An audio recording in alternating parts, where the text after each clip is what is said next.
Boy, what a difference it makes when you have music. For whatever reason, the music wasn't working today. Zoom has been so buggy.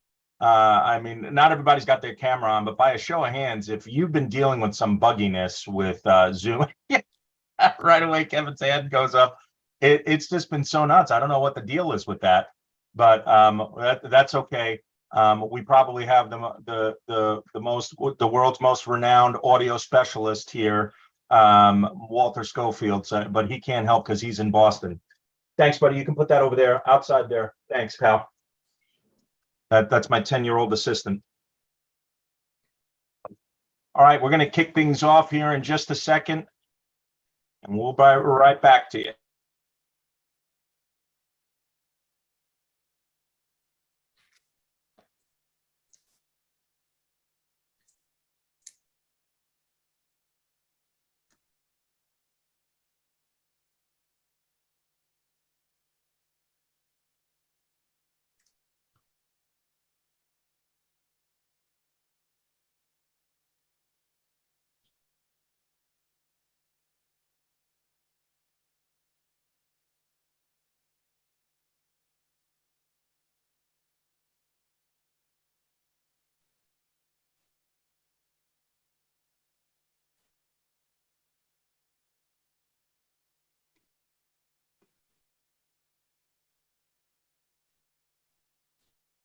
Hey, Will, Mike doesn't have the right link. He's on the wrong Zoom.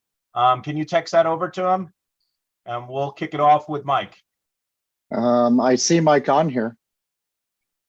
Oh, well, then he's confused because he just called me and said it says waiting for the host to start. And we're in. Mike, can you hear me? That might be Terry signed in as Mike. I've seen that happen before. Okay. Well, we'll get going here. Well, welcome, everybody. And good morning. Sorry about the technical difficulties. That's what happens when you do things live. Of course, like I had mentioned, Walter Schofield is in Boston, but Walter, I'm sorry, I wanted to wow you with some incredible rock and roll that Dan was about to play, but we'll have to do that on the next one. But if you look at the recordings, we've always had good music, right, Dan? I think everybody give a thumbs up on that. But in any event, welcome everybody. We're so excited to be featuring some of these incredible companies. One of the biggest honors I have is working with some of, I believe, the world's brightest entrepreneurs with some of the greatest ideas that I've seen.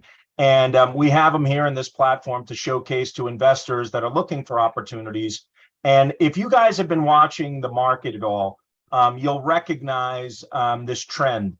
It seems to spike up and down. I haven't even taken a look at it this morning, but I know that it from some of the things that were happening with numbers that came out and interest rates and things of that nature. But be that as it may, the one great thing I love about the private capital markets and private equity is that it doesn't get impacted with these gyrations that we see out there. Certainly, it might have investors scattering and things like that. But if you've made an investment into a great company, like, for example, we'll be showcasing Walter's company here. That's such an exciting audio company. And some of the things that he's doing there, I think are just going to wow investors. But you take a great company like his, and if they've made an investment into him and the stock market goes down, they haven't lost value in Walter's company. And that's what is so powerful about the private markets. I've been doing this since the 90s. If you're just joining us or listening to the recording, again, my name is Izzy Lozada with FEP Collaborative.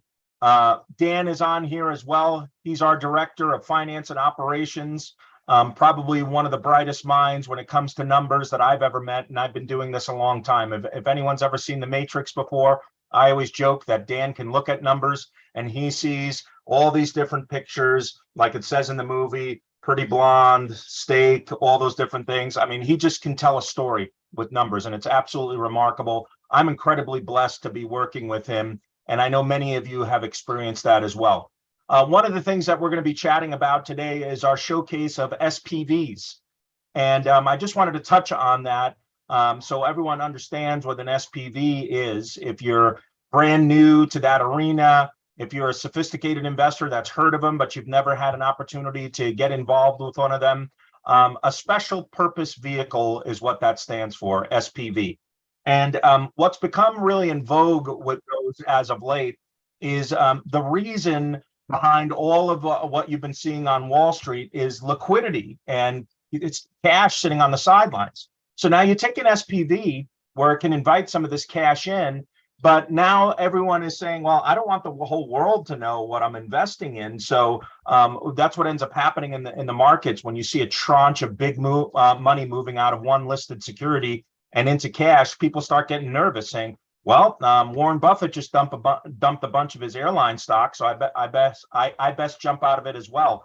So needless to say, the whole powerful thing about an SPV is it provides a layer of anonymity, number one.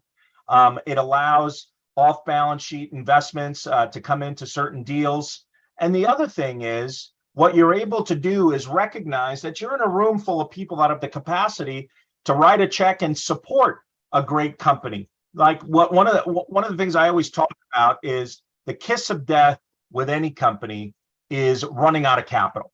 And that's, I mean, that's pretty silly to say out loud when you think about it, but a lot of people don't recognize that. When you don't have the ability to raise capital or go to a group of people that can give you some capital, it becomes really problematic with trying to fund your company. So that's what's been great about SPVs, and they've really become more and more in vogue with the advent of certain technology platforms, the ability for us, for example, with the deal flow that we have, to engage with incredible legal people, accounting people, administrative people that would say, hey, yeah, I want to be connected with this FEP Collaborative company because they're introducing deal flow that continues to go on and on. And I'm so excited about that. And we'll go into further details about that a little bit later. But first and foremost, we're going to be doing a little housekeeping here. Number one, if you've never joined us before and you're first joining us now, remember, this isn't a soapbox for political views or anything like that. And what I always tell people is just two words. If you can follow these two words, I think you'll be fine. It's be nice, right? If you don't have anything nice to say, don't say it, especially here. I don't want to sound like I'm talking out of both sides of my mouth. Sometimes it flies out of my mouth and I regret things that I've said before, but needless to say, it's all being recorded here. It's being disseminated through social media channels. So let's just be watchful with that. No foul language, please. There'll be ladies coming in and out of the room. I just want to honor and respect that and be gentlemen in here. And I'm excited about what we're going to be presenting here. I also am very overt with my faith. And when you're doing your own selection of companies and inviting investors, you can do what you want. But here at FEP Collaborative, we honor God, we honor this great country, and we always start off with a prayer and a pledge. So Dan, if you wouldn't mind, let's go ahead and put up our flag, and we're going to say the Pledge of Allegiance. All right. So if you're able to, go ahead and unmute, and you can go ahead and speak along with me, and we'll go ahead and say the Pledge of Allegiance. All right. I pledge allegiance to the flag of the United States of America, to the republic for which it stands, One nation, nation, One God, nation, under God, indivisible, with liberty, liberty and justice for all. All right. Thank you so much for that. If you guys would just honor God here and maybe bow your head, and you don't have to have the same faith as I do, but if you just want to agree in the blessings that I'm just going to pray over this event. So Father, we give you thanks for this amazing companies. Lord, I'm humbled and honored to represent these folks to an investing public that's out there that loves looking for bright entrepreneurs with great ideas. I'm so humbled to be a part of that. I'm grateful for each and every one of these people. And Lord, all the nerves with people that are about to present and be interviewed, I ask that you quell those concerns and fears and anxiousness. And Lord, there's greatness within each one of these people that are about to present, and I'm excited to share that with everyone. And I would ask that you bless them, that you would use these companies mightily for the advancement of your kingdom and the glory of your name. It's in Jesus' name we pray. All right. Well, thank you, everybody, for honoring that. I'm excited to kick things off here with my good friend and colleague, Mike Verdun. If we can go ahead and spotlight Mike Verdun with Catalyst. Mike, I loved you the day that I met you, brother. You're on mute, by the way. And, I'm unmuted. Can you hear me? Yeah, I can hear you. Let me ask you something before you get going. Sorry to interrupt you. We had some technical difficulties. I had Will standing by with our PowerPoint. And you want to just slide us back to the next position, or is that going to mess you up? Well, it's not going to mess me up. it might mess whoever is up next. Dan, who's up next? Let's bring him up to the stage. I think it's Kevin. I think I am. Yeah. Kevin's next. Yep. Yeah. So Kevin, does that mess you up? Way to throw you out. Absolutely not. I'm ready to pitch on a moment's notice. Well, you're welcome, Kevin. You're coming in. You're going to be my, the guy's got to step in and strike out the last guy, dude. You're the, guy. Okay, I'll bat lead off, and then you hit a grand slam, right? It's not a problem at all. This is a safe place. And I'm happy to do that for you, Mike. No problem at all. Well, All I right, want to get Will rightly directed, to the right thing. Apparently, I had the wrong stuff, so we'll work it out. No We'll problem, be back. no problem. Bye. All right, Kevin, you are up, and Kevin, we've become great friends. And you're out in Oregon. No, I'm sorry. You're originally from Oregon? No, San Jose, California. Okay. So out by where Mike used to pitch, he'll talk about that later and brag about his 75-mile-an-hour fastball. No, I'm just kidding. Whoa. I know that you can pitch in the 90s, Mike. I'm ready now. And he's still got it. He's still got it, by the way. But anyway, Kevin, it's been so fun getting to know you and your company. Your platform can do. I think it can revolutionize things like DocuSign. I think it can revolutionize things with that we're seeing in the NFT world and how to securitize valuable things like documents. So without further ado, let's go ahead and kick things off. Would you give him a warm welcome and applause? Kevin Neal from P3ID. Yeah, All right, Kevin, you're up, brother. Yeah, thanks, Izzy, and thanks, Dan, and everybody else on this call. It's been a great honor to meet all you and work with all of you. So yeah, Izzy, I got some information here. I'm very excited to pitch at FEP Startup 2022 today. So let me go through this, and then feel free to ask questions or comment or opine because you know a lot about our business. So P3ID, ID is for intelligent data for business insights. So we're in the future of work or the digital transformation industry. And we've been in this industry for a long time, not just when the COVID happened and everybody had to work from home and pivot. So this is something we've known for a long time. So let me talk about my company and myself, and then we'll get into product and traction and whatnot. So P3ID allows businesses and enterprise organizations to securely collect, automatically organize, and effectively utilize their data. So it sounds much easier than it is, but it's very difficult to get all of your data from all of your sources and understand what you have and then derive some insight from it. We are a first mover into the cloud services. This technology has been tried and true, but it's traditionally been around the corporate firewall inside a business. And now with cloud services, you can expand it and have things like work from home. So basically, the analogy I like to say with P3ID, our cloud services platform is a lot of independent microservices that you can use independently or together, very similar to like Amazon Web Services. They have a collection of services that you can use, and you go pick and choose this one or this one or this one, and you make a workflow. We've decided to focus on 3 verticals initially, and this is for a very specific reason because we have subject matter expertise in retail, healthcare, and government. So we're captured to cloud solutions. So a little bit about myself, as I mentioned, we're all longtime members of the industry. I'm about 30 years in the document imaging, document management, information management industry. You know, we call it different things now, and now we call it digital transformation. I've worked at leading hardware and software companies. I worked at Fujitsu as a product manager, traveling to Japan many times, and then most recently at Abby, selling their OCR recognition and their natural language processing recognition technologies. So very advanced technologies. The rest of the team also has 30 or 40 plus years expertise. Ed Stevens, over 30 years in healthcare. He is running our healthcare business unit. We have Bill Edwards, ex-Navy captain of over 40 years. He's our blockchain cryptography guy. So he's working with federal and local government on very high security kind of applications.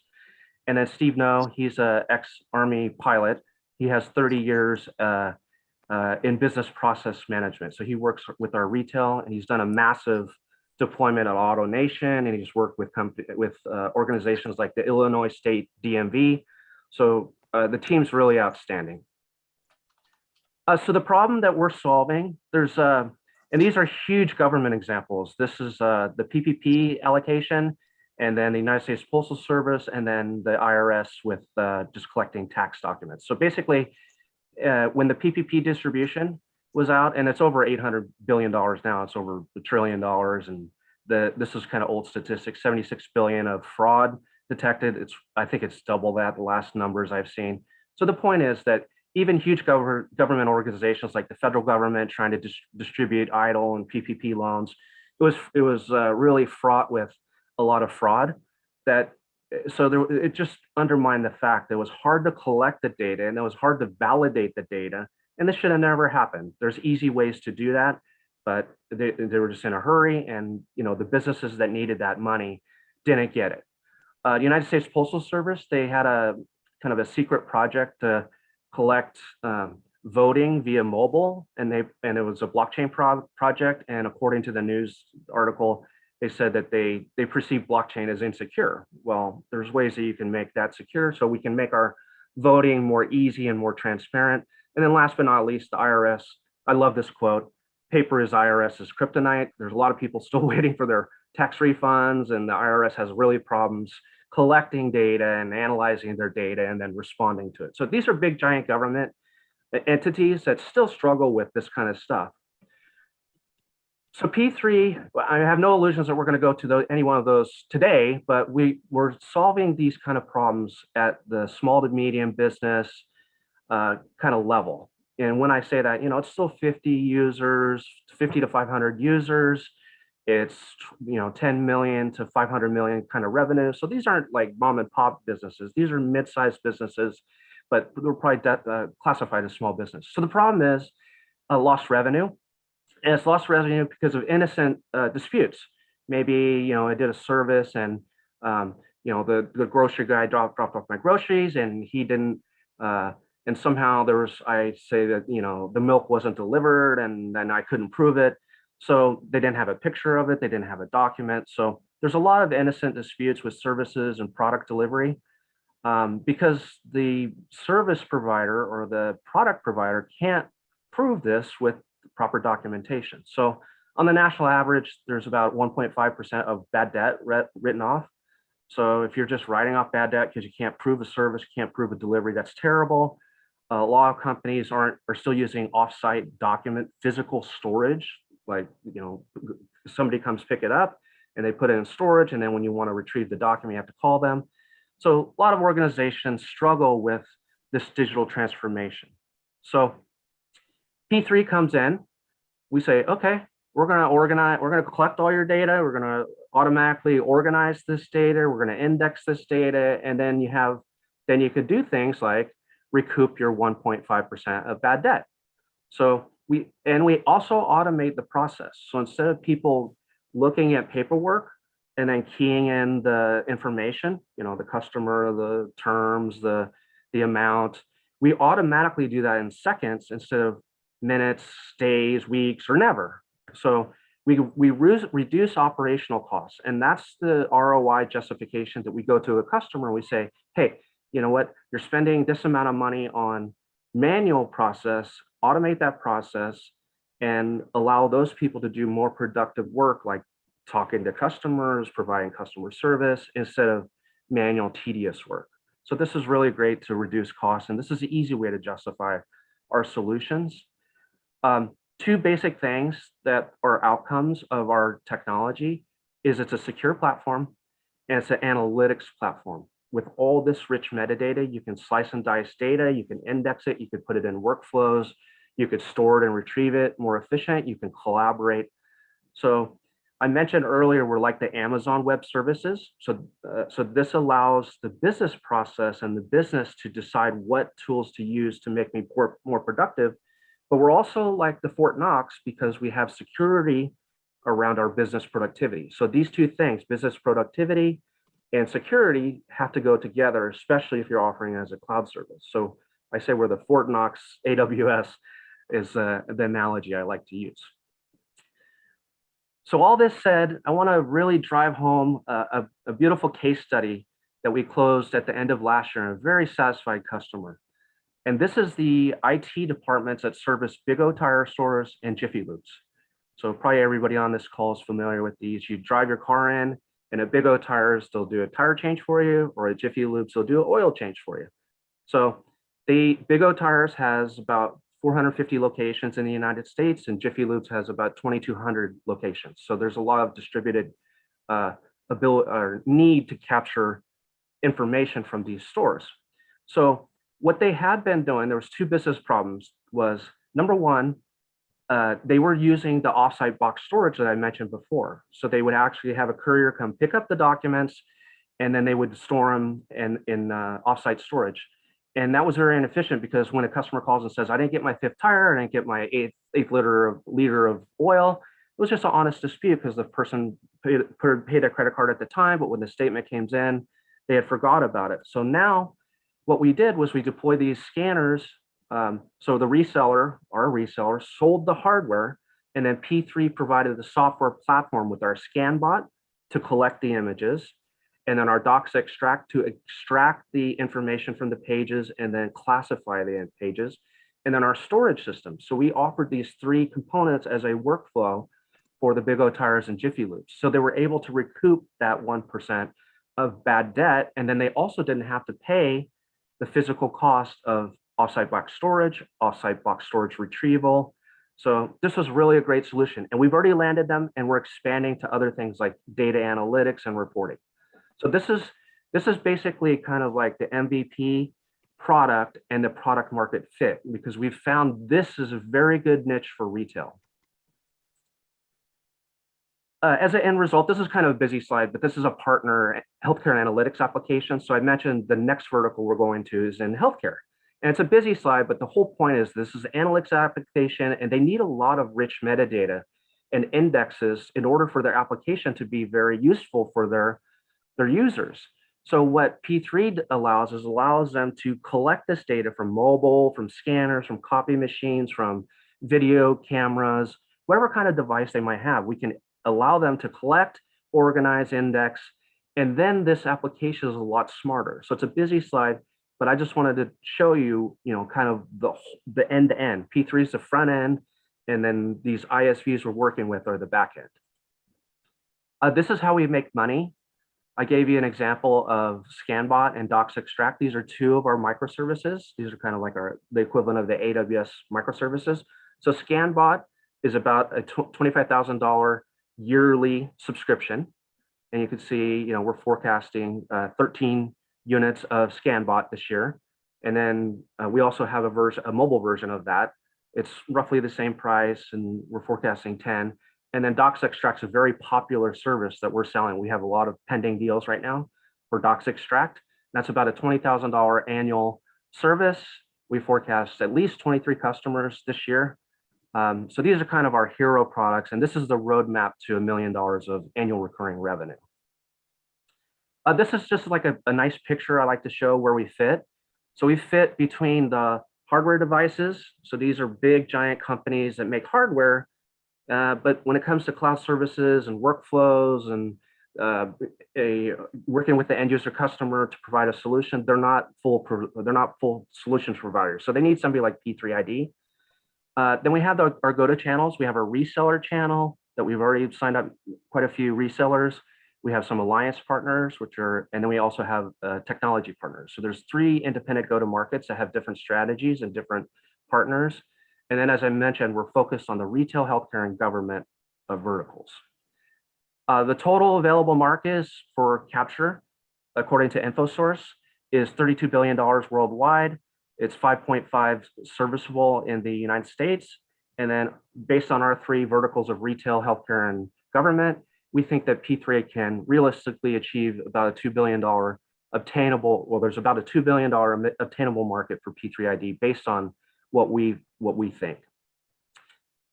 This is a great testimonial to our traction. I showed that slide of P3 in the middle of the hardware, and then the go-to-market, and then the verticals.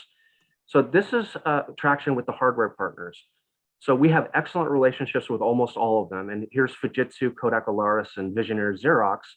And each one of these, either their CEOs or their general managers, have said basically P3ID is strategically important to what we're doing as hardware manufacturers. So P3 is creating this cloud platform of secure workflow, and our devices plug right in. So why wouldn't I embrace that? Why wouldn't I promote it? So we're doing a lot of marketing activities with these companies, and they fully endorsed us. So, and we've also got 3 MOUs from some of these companies, and we continue to work with a go-to-market with all of them. So this is a very important strategy to leverage their marketing and their reseller channels. In addition to working with the hardware companies, we've also got a partner that has landed all these logos over here. So New York Power Authority, Papa John's Pizza, Kim's Chocolates, United Nations. So they've actually landed a piece of a business with them, and all these customers are using a particular technology. And now this partner wants to work with P3ID because we have the modern cloud services that and mobile and analytics and security.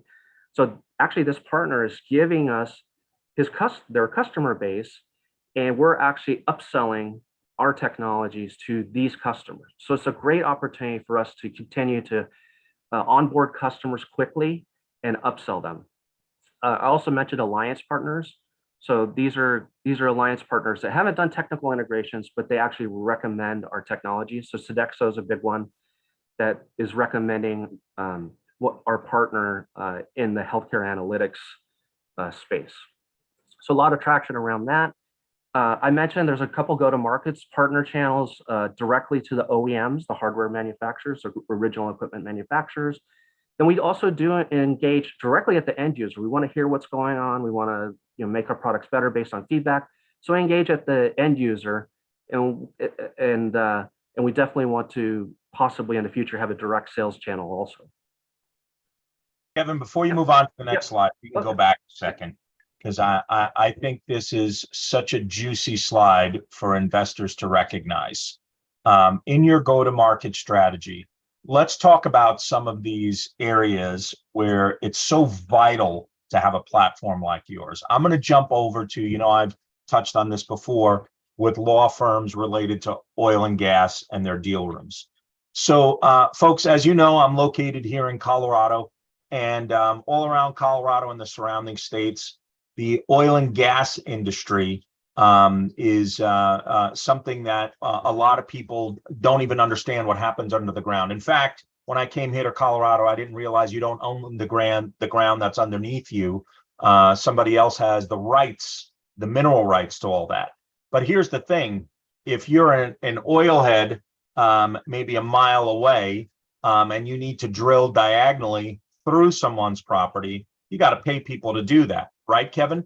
Yep. And we talked about how one of my friends in the industry, he has all of these crazy Excel spreadsheets that you just go blind looking at them. Dan would probably understand them, but you go blind looking at them because of all the people that they have to pay these fractional amounts to go through their land.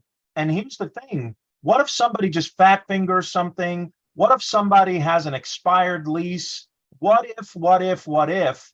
And can you explain, and I know we only have 20 minutes, Kevin, but can you just touch on that for a minute or so, how valuable that can be to a law firm to not have to worry about that stuff anymore? Or how about this, not worried about getting sued because they did something that they weren't supposed to do, an oil and gas company? Yeah, so Izzy, this is a great use case to demonstrate a couple different technologies and values that P3 is bringing. So let me just say that first. So first of all, in this, you're talking about the land lease. So the different layers of land is owned by different people, and there's clauses and terms and agreements. And you're right, they have the spreadsheets, right? And you try to organize all that stuff and cross-reference this and that. It's nearly impossible.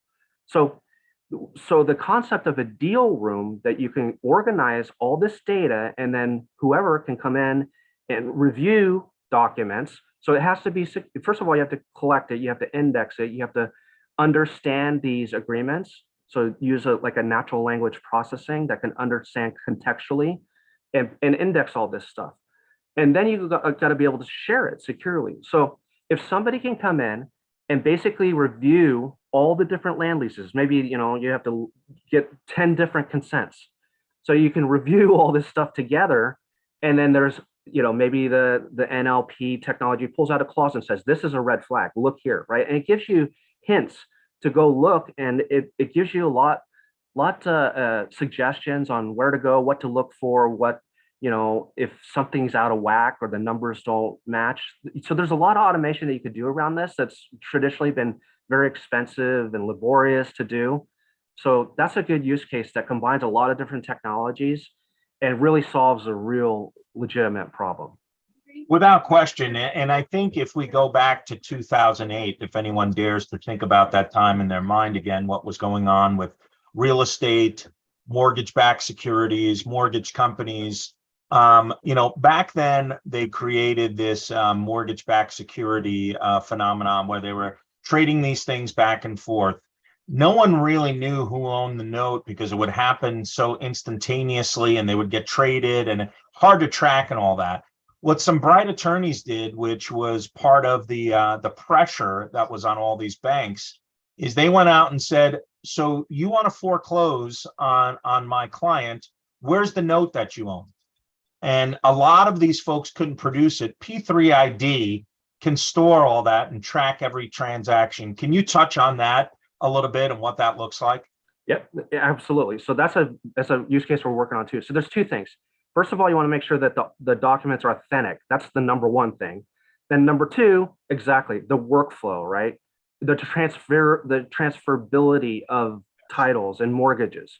So using blockchain or tokenizing or NFT, tokenizing these items, and then they're authentic and they're transferable. I could say, hey, I want to take my title from Izzy and transfer it to Dan, right? And you could give consent, and it could be the truth instead of a photocopy or an altered Photoshop kind of document. I mean, it happened all the time, and Yep. you can't prove the authenticity of these things. So I think authenticating the documents themselves and tokenizing them, and then have a workflow system that you could transfer it in this granular kind of way that now you officially own the title. That's remarkable. Go ahead, continue. Yeah. I wanted to interject with that No, because I'm so proud. Those are great examples. And in fact, Izzy, it's like you teed me up here. So over here, you could see this is exactly what we're just talking about. Authenticity of the documents using NFT or blockchain, and then consent. I could give it, take it away, revoke it. So these are the kind of amazing things that we're working on right now because we already have access to the documents and the data as it comes in. So we have this kind of unfair advantage because our technology is on the edge. The second a transaction's done, then we can tokenize these things, and then we could secure it through the life cycle until the very end. So this is kind of a highlight of what we're working on with some of our technology. We're also doing other things like adding handwriting recognition. So this is some technology stuff that we're putting in through the end of this year. Then we actually have this done. So we're going to go to market with an application provider for HAIs. And again, this was not a pivot, but they happen to be in the infectious disease market. Then we're going to market with ICE Health Systems and dentistry. We have some cool tools where we're going to scale up to millions and hundreds of thousands of users using facial recognition authentication and conversational AI. So we think this is kind of where we can get lots and lots of users using our platform that we've built with technology and verticals.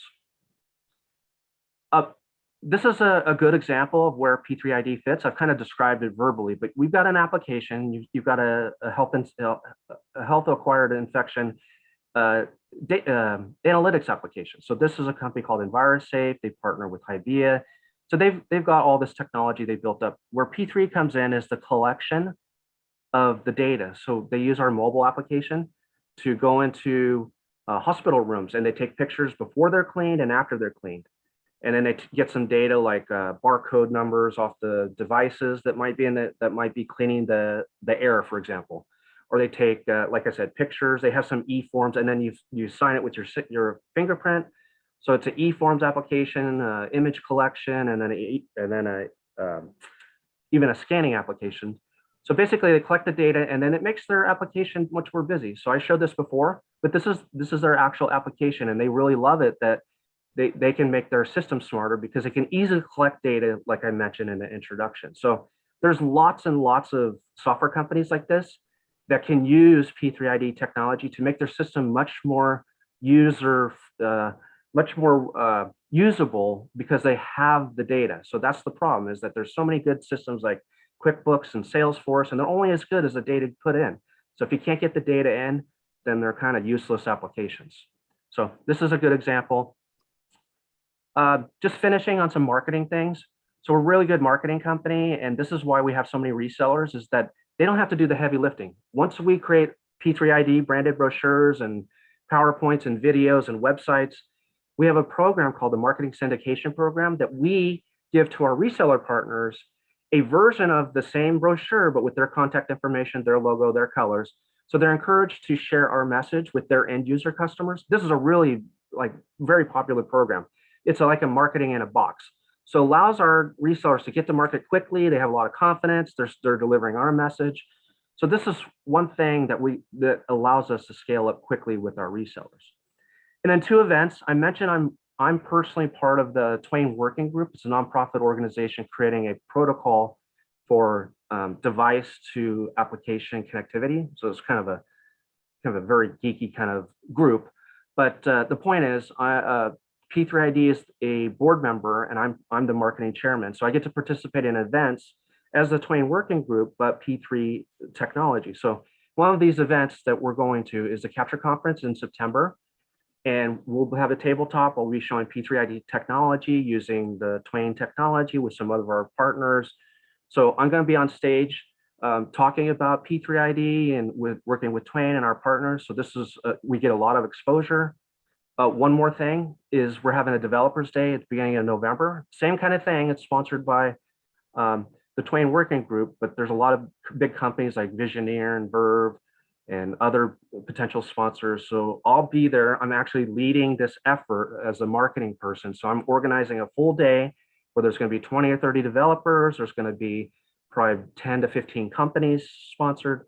So P3ID is benefiting by being part of this organization. So in summary, our board of advisors has been meeting for the last 2 years, all very skilled people, all ex-CEOs or CTOs, great team. We do have a full financial 5-year snapshot worked on with Dan. So like Izzy said, he's a gift to numbers. So we do have that for review. I personally invested about $350,000 of my personal money in the business. We have a plan to profitability within 24 months. We plan to run a software as a service margin, 80%.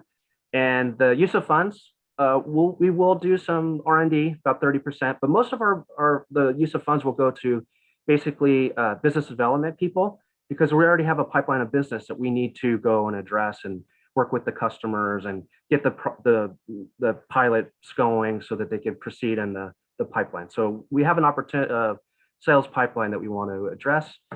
So last but not least, the investment request is $2 million seed round on SAFER convertible notes, a 20% conversion discount in $25,000 increments. I'm Kevin Neal from P3ID. We are in the future of work digital transformation business, and I'm available for any questions offline. My email, my phone number, I'm easy to find. So Izzy, Dan, cohort, thank you very much. And I'll stop talking now. Thank you. All right. Give Kevin Neal a round of applause. Great job, Kevin. You're one of the brightest people I know. It's amazing the platform that you've developed. And a few questions that I want to ask you that I'm sure investors are going to want to ask, because the one thing that comes up in conversations, and we've been on calls with investors before, and it's sort of like the so what reaction. All right. So what? Who else is doing this? If it's so good, how come everybody's not doing it? That type of thing. And they basically just challenge you, want to see the rock solid foundation that you're standing on. But number one, just sort of answering my own question, it's difficult to do this. It's difficult to duplicate. It's not easy. But what I will tell you is, and I want you to speak to this, Kevin, the value after you've developed this with like some of the tests that you've done, the pilot agreements that you've done, the clients that you're bringing on, your use case on Big O, and what that could look like for other companies. Once you start getting that going and you start developing that, let's talk about the value of an acquisition for a major company that would want to own you. Now, I always talk about a little company called DocuSign because I use them all the time, and how valuable your technology could be to them. But just for a moment, if you could share a little bit about who's trying to do this, who's failed. I mean, I know you know the industry really well, and how valuable this can be when you can prove to them that you can execute this, tokenize it, securitize it, and what that value could be in the future to a Fortune 100, 500 company. Yeah, I think you're right. You know, a lot of people challenge me and say, "Oh, you know, document management information, it's been around a long time." I say, "Well, okay, you know, is your business paperless?" And a lot of them will say, "Yeah, it is," but then they're leaning on file cabinets or they have paper all over their desk. So Izzy, you know, the picture of P3 Cloud, like in the middle where there's hardware. So there's really great hardware, but they're not good at solutions, like I said. Then there's also the big cloud providers. They have cloud infrastructure, they have storage and network, but they don't have the onboarding. So there's this big giant gap in the middle, and then there's technology in the middle, like blockchain technologies, security technologies, but it's never come together an easy solution. There used to be big monolithic companies like IBM, FileNet, you know, that did this, but that's the thing of the past.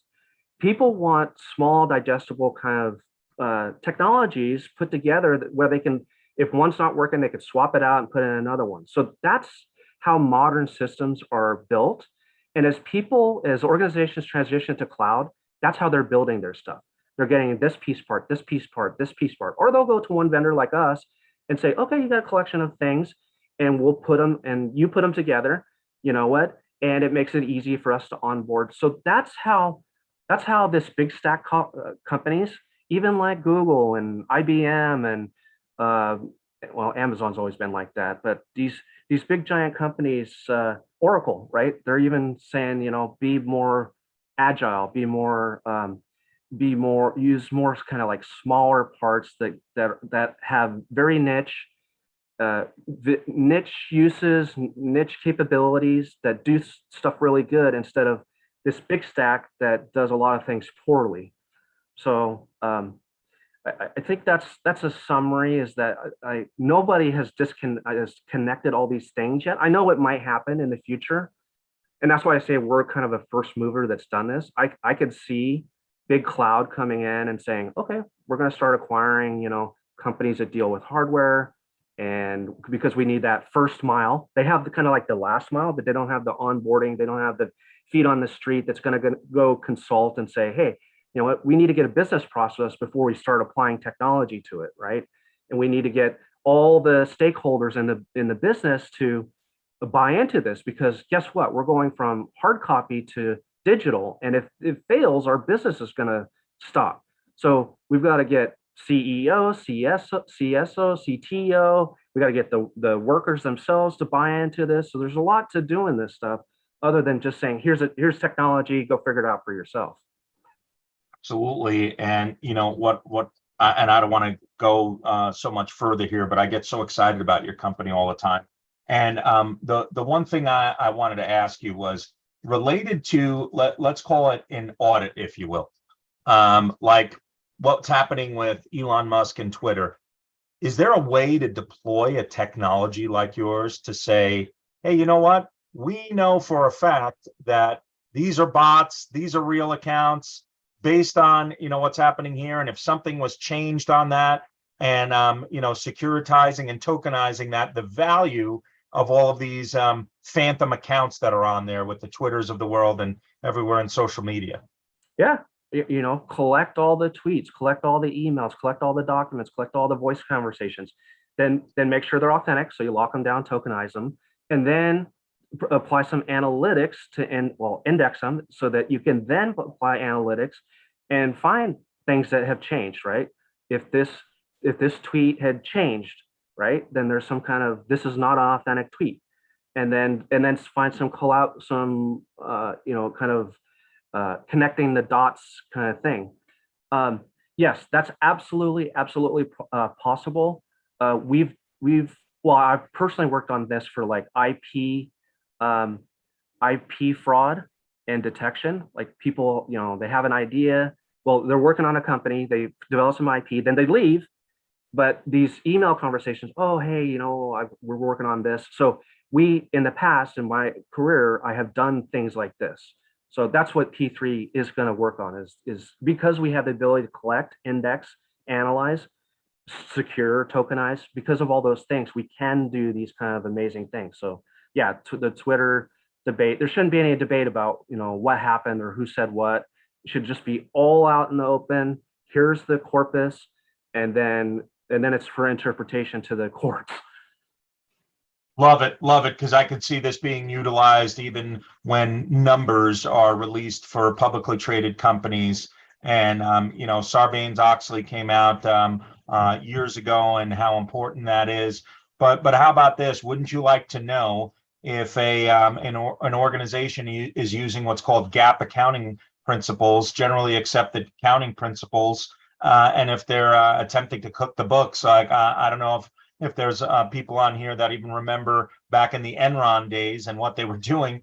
But needless to say, your platform can do so much. It's absolutely remarkable. And I can certainly see with our next speaker coming up here, Mike, how you guys could certainly have some collaboration. But everybody give him an incredible applause for what he's doing. I think it's remarkable what you've been able to accomplish on a shoestring budget, Kevin. You're an incredibly bright guy. Investors are going to want to invest in you for sure. Great job. Proud of you, man. Thanks, Izzy. Super proud to be part of this project.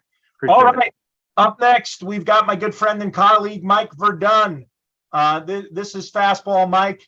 Mike, you still got it, man. Not only the looks and how you look in tight pants and a uniform for baseball, you're super sharp, man. And I'm proud to be a part of your team. Go ahead and unmute, because I know you got some words that you want to hit me back with for sure. You're on mute, Mike. There we go. We're ready. There it is. First, Mike. let me say something. Number one, apologies. We had a little disruption. Oh, no problem, man. This is the state of Oregon, and Oregon just recently got electricity. We are still adapting, and I'm all thumbs. Unfortunately, I have Will Torbett here, who's our chief marketing officer and special technician to assist. So sorry and for that. And your assistant over your left shoulder. What's his name again? That's Bob. That's Bob the butler. Bob oversees everything I write. Yeah. So, all right, Kevin, man, I would lose a pitching slot to you. You were a great reliever. I have to admit, I am really grateful that we followed you for a lot of reasons. We have been struggling, although we're older, we're still somewhat feeble in producing a really sharp elevator presentation deck. And your deck, I thought, was just stunning. I mean, it tells the whole story, and I learned a lot from it. I came away with two big takeaways, that and the fact, and Izzy was right, how he just closed.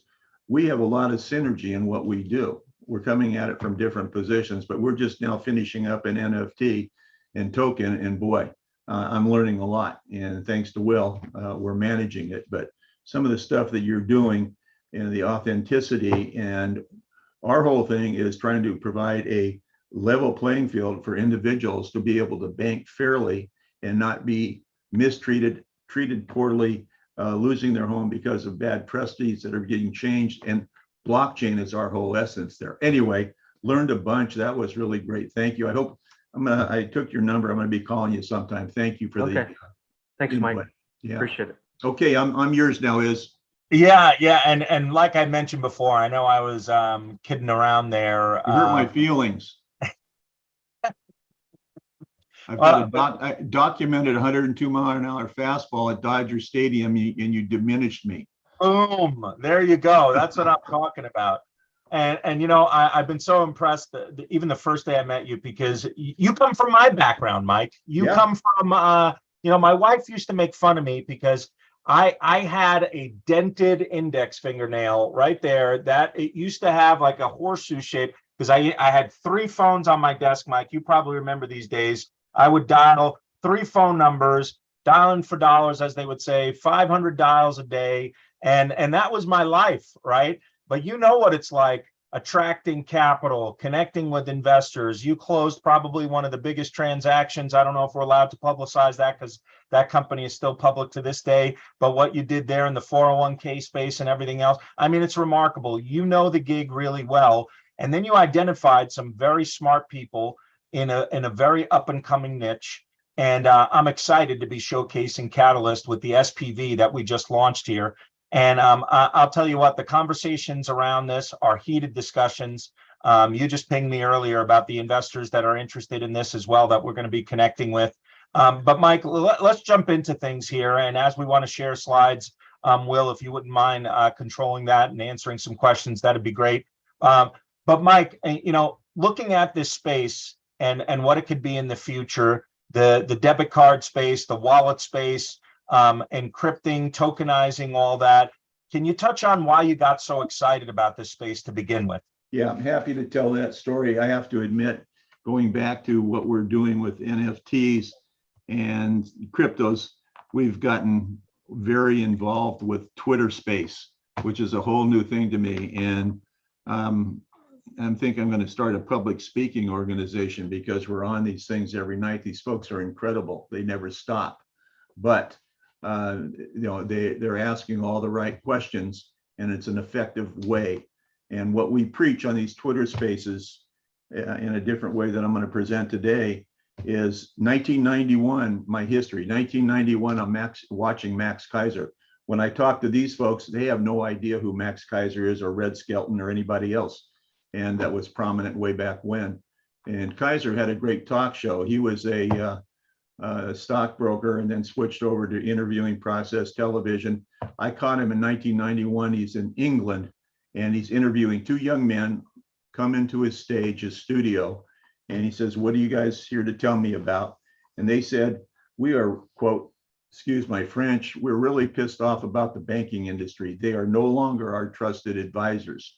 We have to make some changes." And to that end, we've developed this thing called blockchain.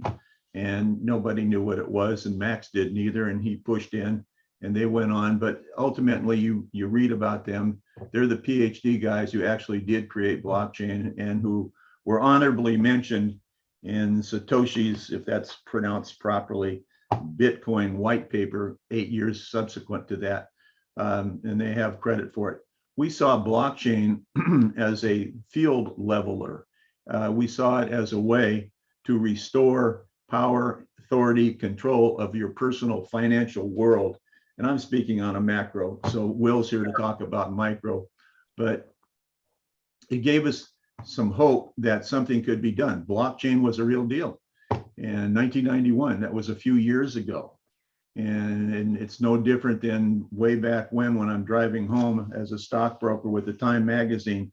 And all of us here are old enough to remember Time magazine front covers. They were pretty prominent and prolific. This one was no different. It had a painted picture on the front of the cover of a highway with a yellow median line that's saying, "Where is the internet highway leading?"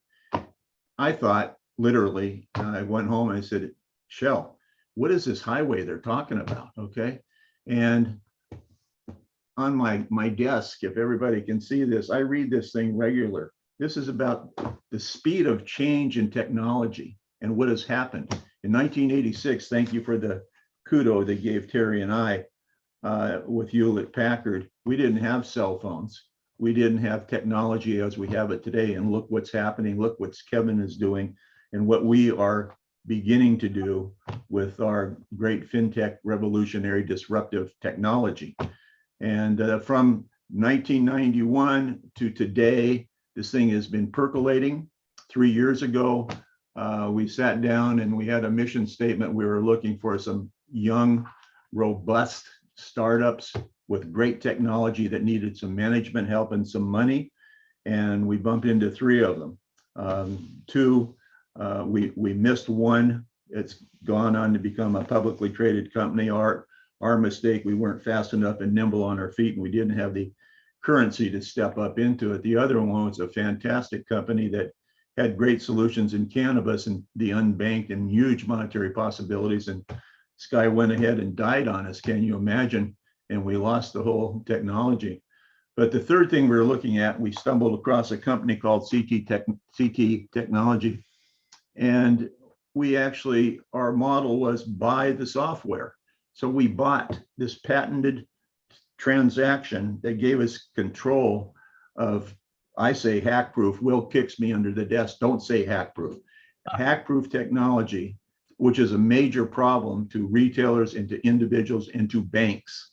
And the number I hear today that $80 million a day is lost to friendly fraud because of credit cards and debit cards and being used improperly.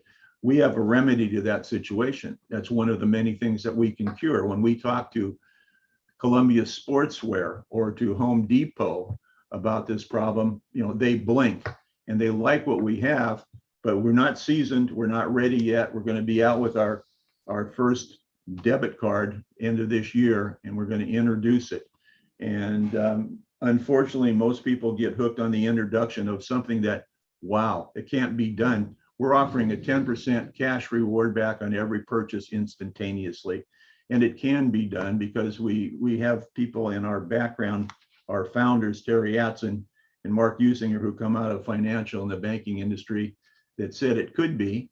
And Mark is the equivalent to Dr. Brown in Back to the Future, literally in every way. He's our visionary. He looks his twin brother, but he's brilliant and he is creative and he is a visionary and he connects the dots for us. And 3 years later, we have an instrument, a tool that we are ready to introduce that we think will be internationally acclaimed and welcomed. We have people standing by that want to use our card. We are doing a seed round right now to find the money to finish our infrastructure. We think we'll be out on the street again before the end of the year with this technology. I'll stop here. As you had other questions, I know. And just to be clear, can everybody see my screen? I see you. Yep. Awesome, awesome. So Mike, yeah, I think it'd be fair. Let's run through the deck real quick. You tell me I'm talking too much. Geez, Will, come on. I got things to say.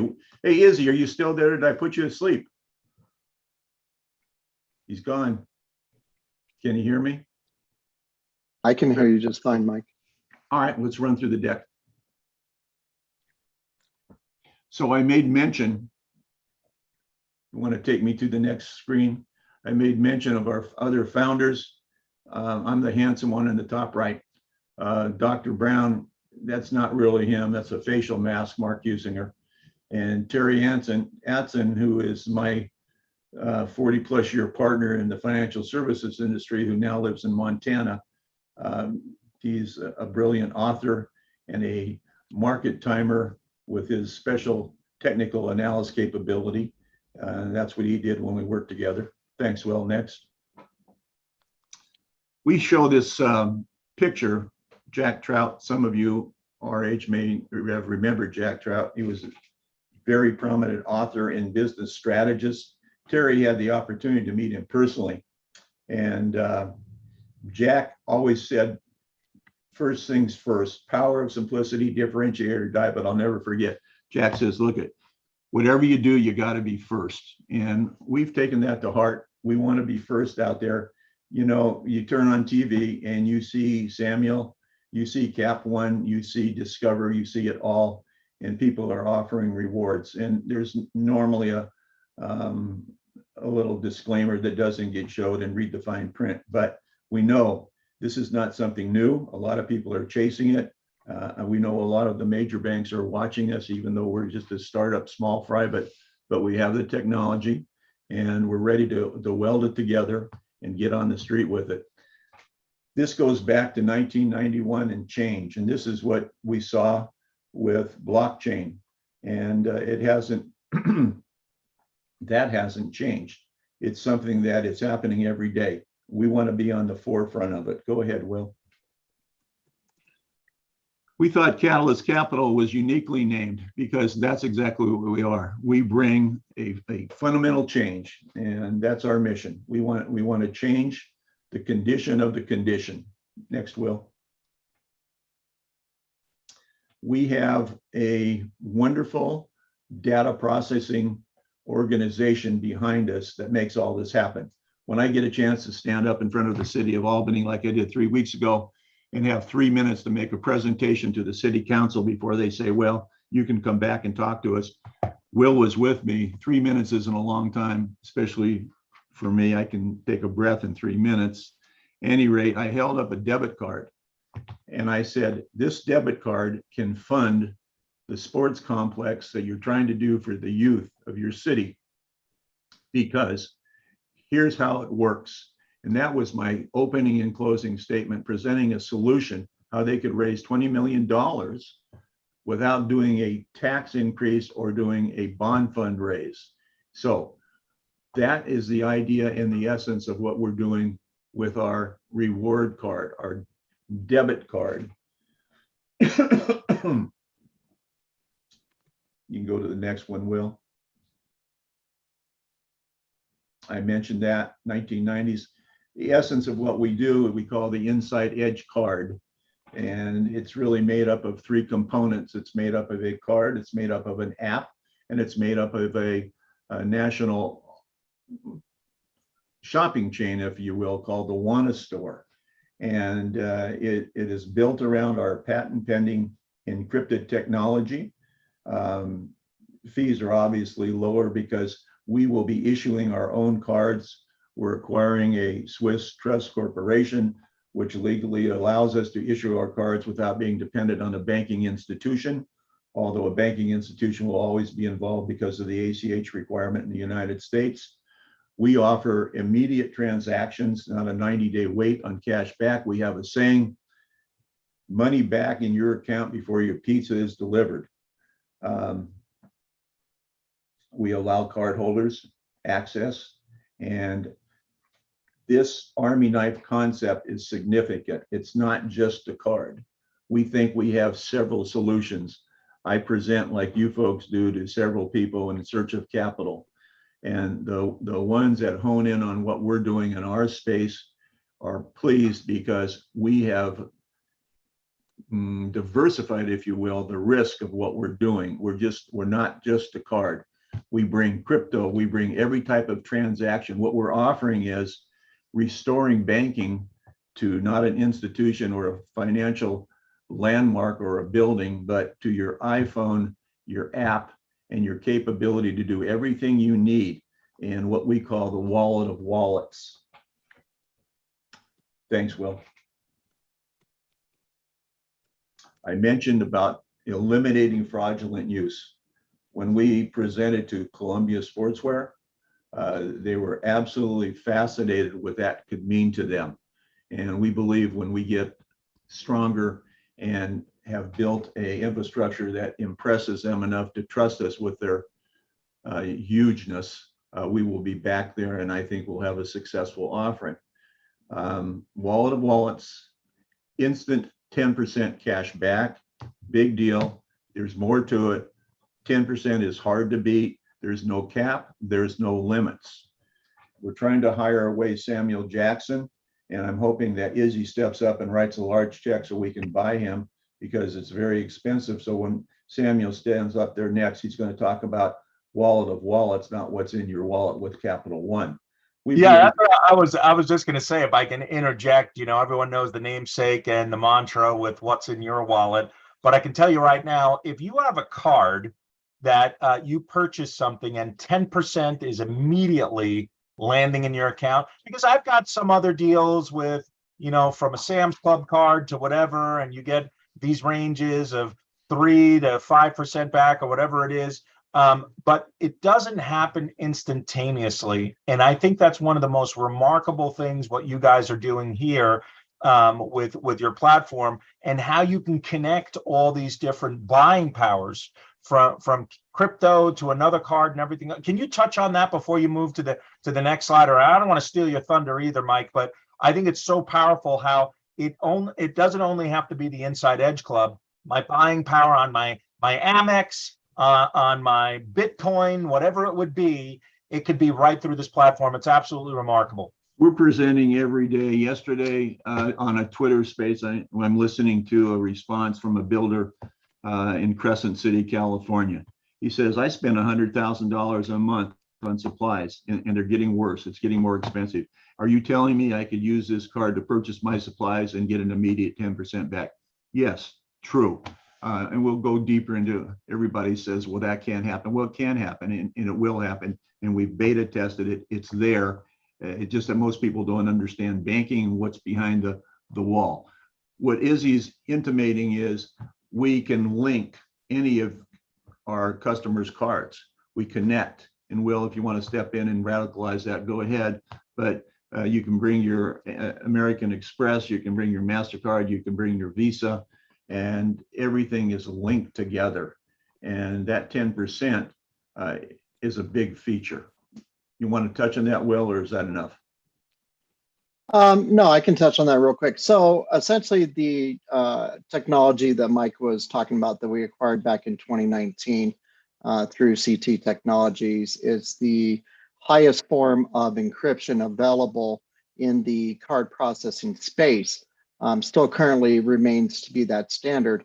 What a lot of people don't understand is that anytime a transaction goes through a point of sale terminal, there are at a very minimum 13 different entities that see and have access to that information.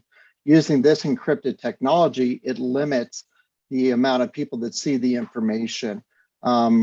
I don't know how many people in here are familiar with that type of technology, but it's basically a derived unique key per transaction.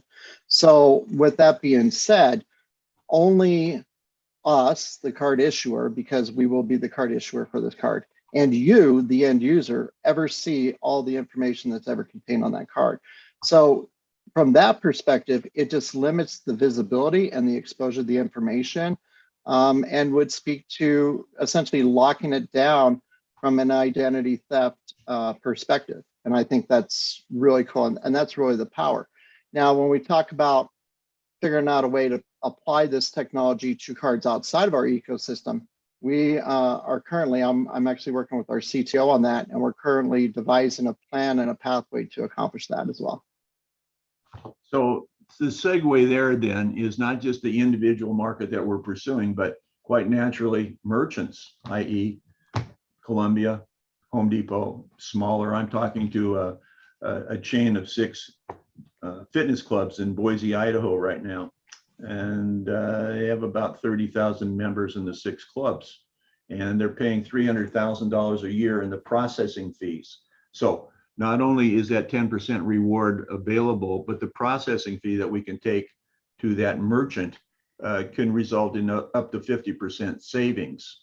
So, I mean, that's a teaser. It's something that we can do. The quid pro quo is, if we can step in and do that, we would like to introduce our card to your gym membership.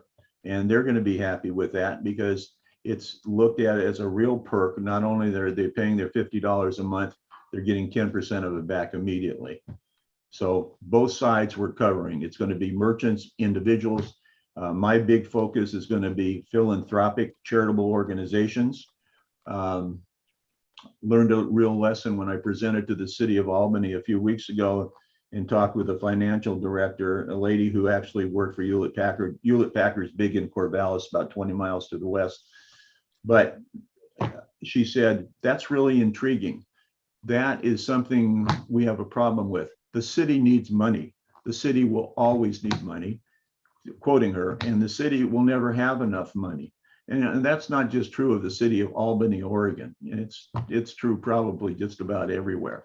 And I reminded her of her being our poster child and being the first city in the United States and maybe the world to adopt what we're doing. So I'm looking for ultimately a test that they will give us. We'll give them 1,000 cards. They'll be branded, they'll be dedicated, and we'll go back every week or every 30 days and get a report card. But what they're going to find is, oh, it really does work. There's no cost.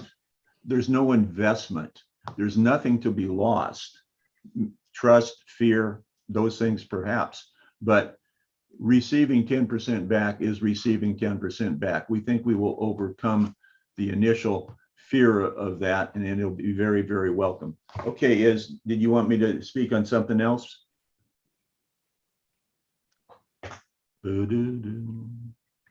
Izzy died again. Okay.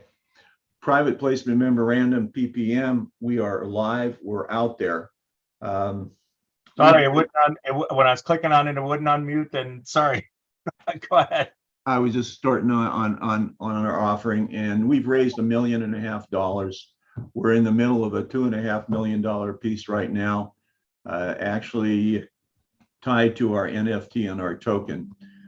We continue, we're out there. We are looking for 5.5 million. We think we will accomplish that before year's end with the fine job that Izzy does with his platform. So we're going to be there. We don't need 5.5 to go forward. We need about 1.1 to finish it up. We have that coming in. We'll have the card done, and you may see it better presented sometime down the road on TV or YouTube's, but we are excited. This is truly an amazing thing. It's big, it's complex. It doesn't have to be. It should be simple, as Terry Atson and Jack Trout always say. This card is a shocker. I know it sounds simple and stupid, but all the pieces that go to make it happen, it's bigger than just saying, well, you can't do 10% because the numbers just don't add up. The numbers do add up. And how we've built our revenue streams, of which there are 8, are more than capable of providing that. And our financials, which Dan Matthews, who's a key component here, has just pressure tested. I was kind of shocked because I didn't realize that we would be almost at $1 billion in 5 years. And he assured me that, you know, unless Will and I and everybody else is stupid, indeed we would. So I'm taking it at that. And that's what we're taking out to our potential investors. And there you go, Iz. It's yours. Back to you. Well, it's pretty remarkable how when you begin to go through these numbers, how quickly they extrapolate.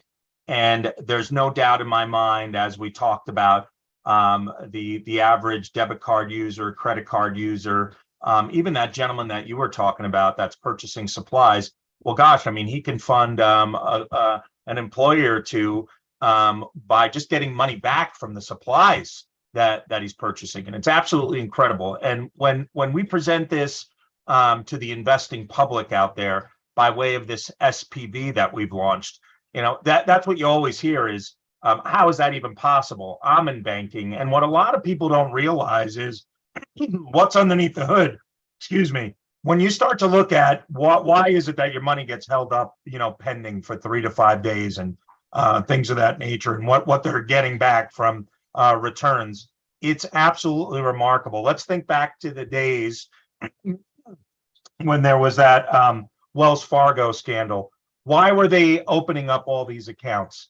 Because they knew that if they could take all of these accounts and show them to the Fed, each one of those was valued at a 10x return. So, you know, you open an account up for a few $100 and all of a sudden it's 10xing it and you're getting that lending power back. It was something that the world didn't realize, and they're like, why would Wells Fargo want to scam opening up fake accounts? It doesn't make sense. And then it got put to bed, it got squashed, because the world doesn't want you to know what the banks are really making. It's really profitable. And Mike, you're making that transparent, just like what other platforms have done, how disruptive other platforms could be. And I think Catalyst is going to offer some robust rewards in this SPV, and I'm super stoked about that. A couple of questions that I want to ask you, and this might be directed more so to to Will. Will, with respect to social media and the kind of traction that we could see there, talk to me a little bit about what you guys have been discovering, because I know we chatted about the thousands of people that want this right away. How did you guys discover that so the investing public can understand how powerful this is going to be when we kick this off? Let me give one start to that, and then I'll hand it over to Will. Excuse me, Will, but important to know, Federal Reserve Board, which is not a federal governmental agency, it's a business, it's a corporation, nonetheless, we associated with that. They're good at a couple of things. One of them is statistics, because it ties into what they do. There are 600 million debit card users in the United States. When you go online, you check it out and you'll see maybe it's 670 million. It's a moving and a changer. But of that, the average usage of we 600 million is 63 times a month we pull out our debit card. $36 per transaction is the average in the United States today. Okay, that's our market. Ultimately, yes, we may go to credit cards, but that's an incredible market. It's sitting there. That's not Mexico. And that's a long story I'll tell you later. We have an opportunity in Mexico and Mexico City, and all the banks are right now. That's too big, too far. Right now, today in the US, this is us. This is we have available. And people have these cards and they're not getting 10% back. And we are going to make it known. And the transaction we did, Kevin, with our NFTs is, we generated 10,000 NFTs. Each one of those NFT holders have a card that comes with it as a freebie as soon as it's available, and a few other perks that they get. 10,000 of the users is twice of what we needed to get to $1 million in revenue. Okay, so what we just did, what we just breeded internally was that. And then outside is the city of Albany, outside is the world, outside is Dutch Brothers coffee people who want to use the card for their 600,000 people buying coffee in their 16 locations in 11 states. I mean, it's incredible and it's simple. And, our problem will be keeping up with it. Thank God for the wills of the world. Back to you, Will. I'll shut up. I'm done. Yeah, so Izzy, great point. Just speaking of the power of social media. So through a community that we're connected to in what's now being defined as Web3, which is the next iteration of the internet utilizing blockchain technology, we've been finding where the real conversations are happening. So Twitter, and it's still a beta product, but about 9 months ago, they launched a platform, an audio platform called Twitter Spaces. And so we are actively engaged in conversation on a daily basis. We're actively finding out those resources and the right people to talk to using that platform in that form. Now, when we really start building under the hood and start turning the marketing engine on, we are going to be leveraging these other communities and people that we're connected to really get the message out there for us so that we can turn what we had earmarked for advertising dollars into a bigger benefit to the company and to the building of the infrastructure of this product offering. And one of the other things that I think people miss is just the everyday usage, like what Mike was just explaining about, $36 per transaction. So let's multiply that a second for a household. Okay, so $36, and you mentioned that I pull that out. 60 times a month, Mike, is the average? 63 times for $2,268 a month. Okay, so you just jumped to what I was just going to figure out on the calculator. So is a couple of $100 a month important to the average household? Well, if statistics are telling me that the average household in this country, the majority, here's what's scary, the majority of this country does not even have $500 in savings. All right. Most of them are leveraging credit and things of that nature and living paycheck to paycheck.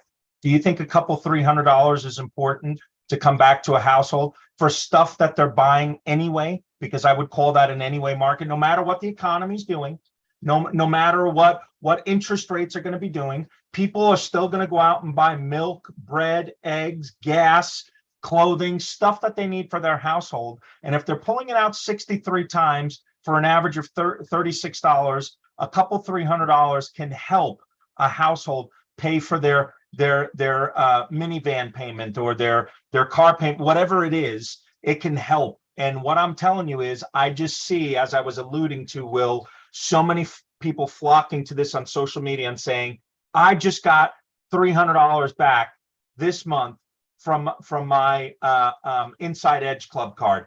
That is remarkable to me. In closing, can you just finish what that could look like as this begins to churn volume with the power of social media? Well, absolutely. I mean, it's going to be very powerful once it gets some energy behind it. And once we start getting traction against it, we're looking to create some viral event, essentially, that's going to propagate this out into society. Meanwhile, having all these conversations with the people who are getting excited about that. There's a lot of excitement building in the trenches just through the traction of our NFT project and the access that brings to the people coming into our community and our ecosystem. I will also mention too that while alongside of building out the remaining infrastructure, we're also going to be providing financial education. Thank you, Will. A financial education module.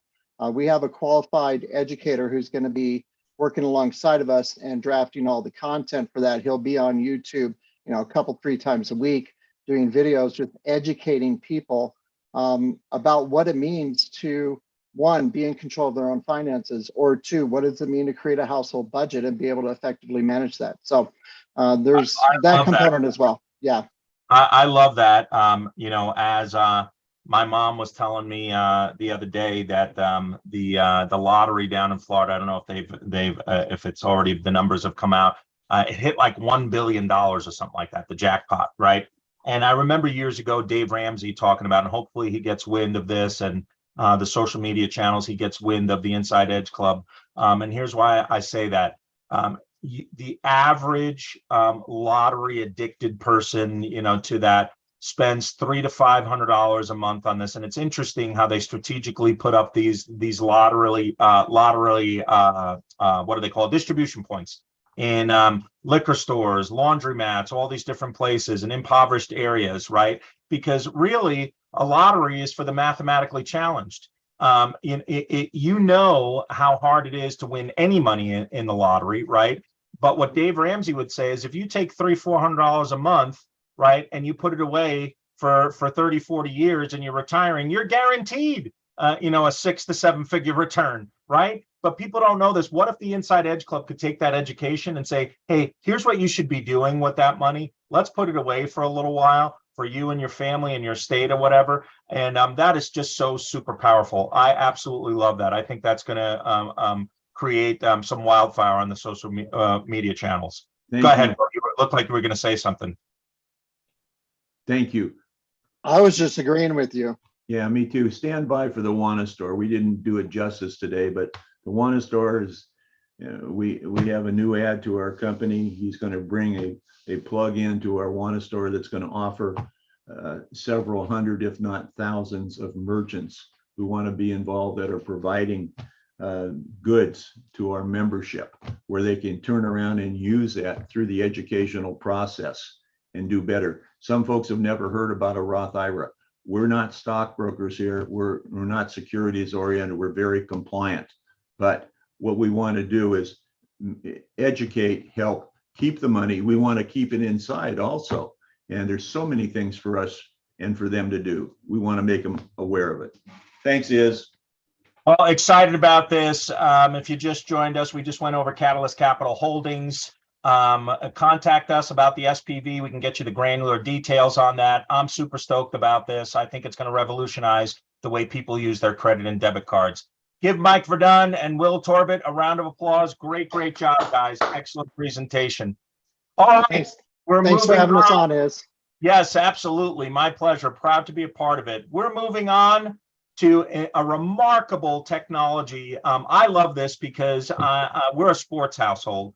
And Mary, what you're doing with the iView and what Parlay Innovation has been able to do with other products and technologies, this is just another one in your suite of things that you've been able to accomplish in the technology world. And I will tell you, the people behind this are absolutely brilliant. I've tested this product. I love it. In fact, I'm going to be using it today. I've got a football scrimmage that's coming up. I don't want to steal your thunder, Mary. I know you're going to be sharing some things, but what iView is an incredibly powerful binocular technology that turns your smartphone into a viewing device that is much more powerful than you trying to capture some video at your daughter's ballet or your son's football game, because you end up missing so much. But without further ado, my good friend and colleague, Mary, and Steve's going to be on here as well. Dan, if you wouldn't mind spotlighting Steve, I see him on here. That would be great. Super excited for you to be presenting iView. Go ahead, Mary. Hey, thank you so much, Izzy. You do such a great introduction. So once again, I'm Mary Schulenberger, founder and CEO of Parlay Innovation, where we're actually transforming the live viewing experience for fans and spectators at live events, things like air shows, concerts, and sporting events. We're also addressing a universal problem for smartphone photographers where they make that trade-off between capturing or just being present, watching whatever it is they came to see. We do this with this innovative product that Izzy was just talking about. It's a product platform that turns your phone into immersive smart binoculars. So let me tell you a little bit about our team. We're a powerful team that made up of creative and successful entrepreneurs, engineers, and world-class marketers. Collectively, our team has generated over $1 billion in exits for shareholders.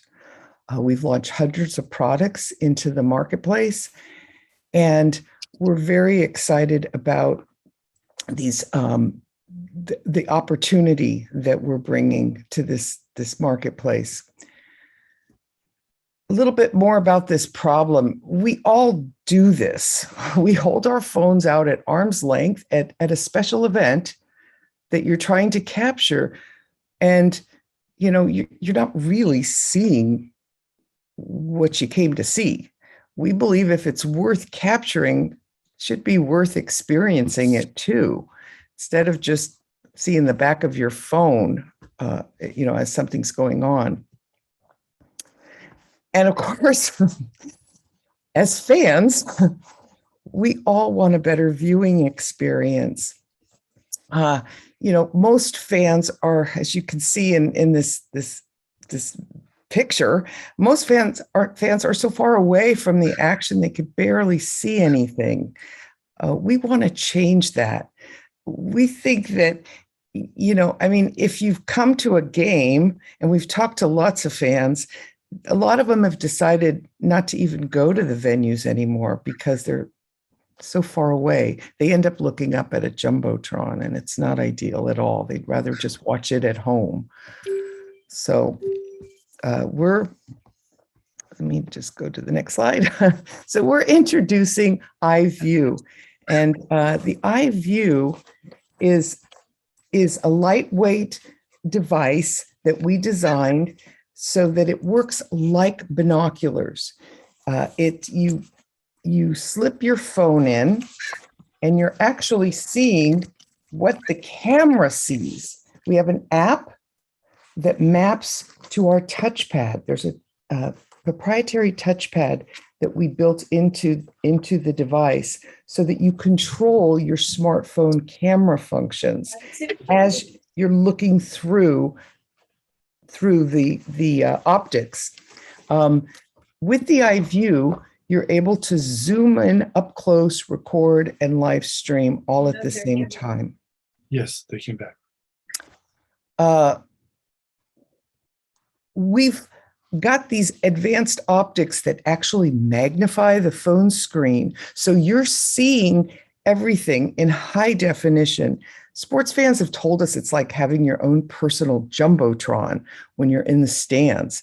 You're able to zoom in, like I said, high definition, and you're able to record and even take photos while you're recording and live share to YouTube, Facebook Live, and even upload to TikTok. We've made the iView so it's compatible with both iOS and Android. And with 5G, we're integrating AR live feed overlay of stats and scores, like you see on TV.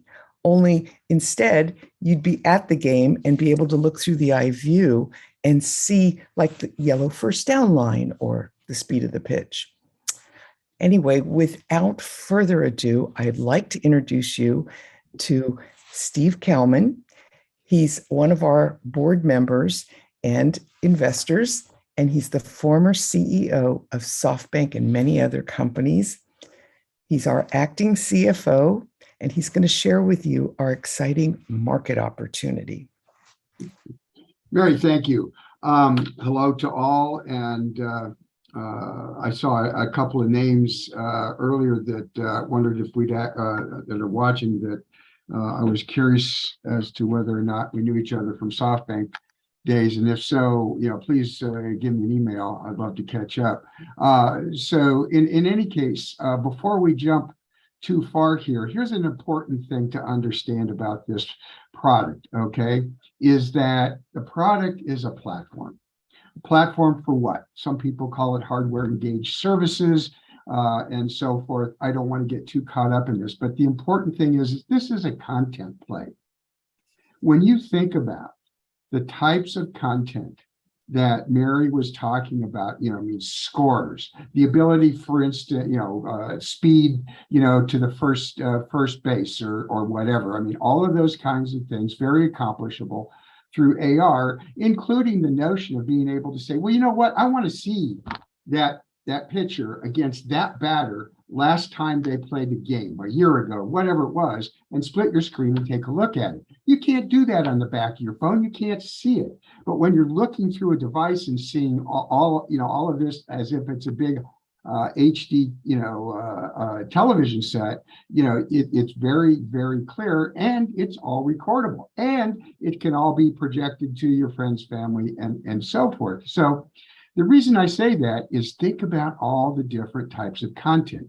Think about all the different types of partnerships. Think about all the revenue streams and whether or not it's an app provider that might be putting a banner across the bottom, the ability to pull in an app in real time, on a kind of a pay per drink basis, or whether it's a SaaS model that goes for multi-years and so forth. There's just a ton of that here. So we're estimating, on a 7-year life, pardon me, with a customer, that we will get probably a 3x multiple of whatever the platform pricing is, which is roughly about $300. By the way, the platform. So that said, how as investors, and I'm a PE investor, and so forth myself. So how do investors get excited about this? It's not a hardware play, it's a content play. Well, that's valuable, number one.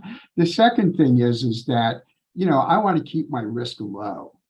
So what we did here in order to validate need and desire and so forth was first is we conducted over a 2-year period 3,000 one-on-one interviews, overwhelmingly, without getting into statistics. We got these huge, yay, verilies, I'll buy this, when can I buy it, would be a natural question and so forth.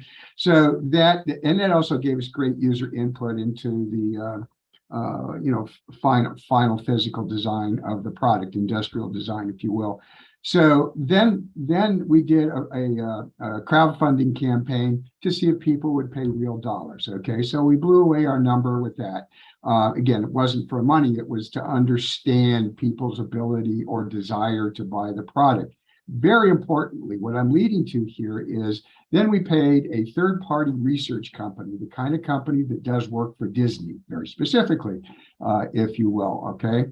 And what they did was go away and look at all the use cases, interviewed bunches of people, and came back with an ordered understanding of what our biggest markets and highest desires were. The number one of those were parents of kids in sports. Makes sense. Highly sentimental or highly practical or both, right? I mean, there are those parents whose kids say, I need this recorded because my coach wants to do X. And boy, wouldn't it be cool, by the way, to be able to have some of the content from past games and so competitive situations right there that you were recording at the same time. And that goes up into the cloud, by the way. We have a Pi cloud. So that's one. And the second one are large venue spectators of action-packed sports. Well, we all go to big games or big venue stuff at least 1 or 2 times a year. But number one by far and away was this market, which was verified. The second thing we did was to go to a different third-party firm so that we wouldn't poison or, for that matter, over-encourage the people who did the initial work. And what we were just fundamentally blown away. I mean, I don't have a better way of putting this, right?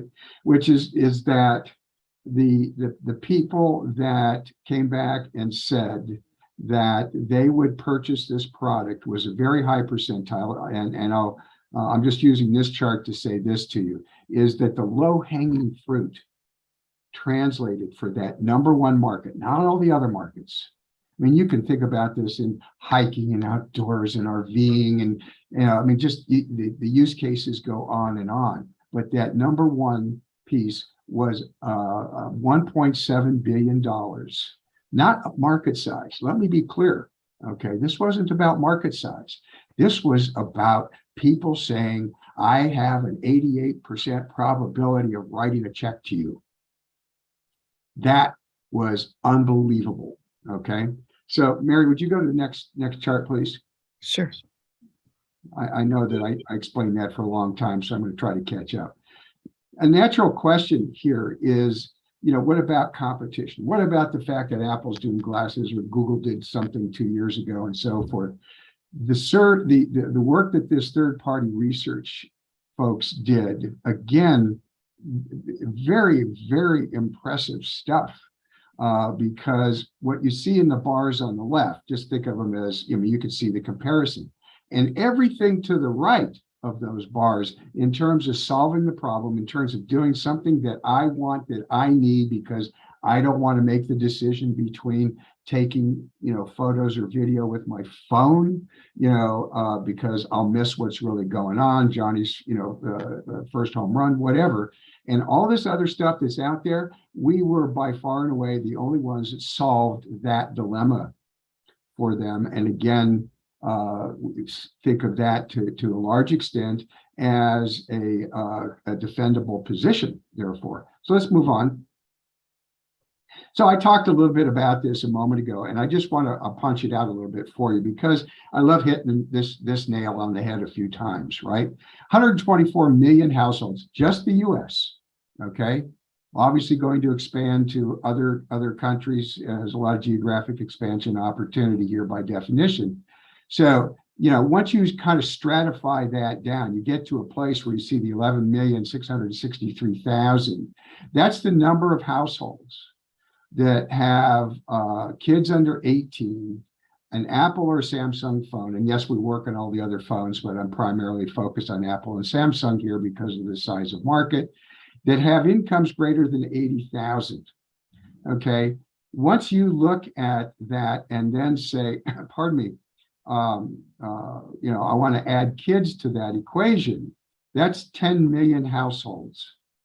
And the math that this company did was basically say, look, 55% extremely likely to purchase at 80%. All of that math translates down to $1.75 billion. Now, obviously, the execution risks in those issues, and I've grown companies from 0 to 3 and $400 million and so forth, but I have never grown a company from 0 to $2 billion in a couple of years. I mean, I think that those things might be possible, but I think that the execution risks are enormous. So what we did is spread that 1.75 over the first 5 years.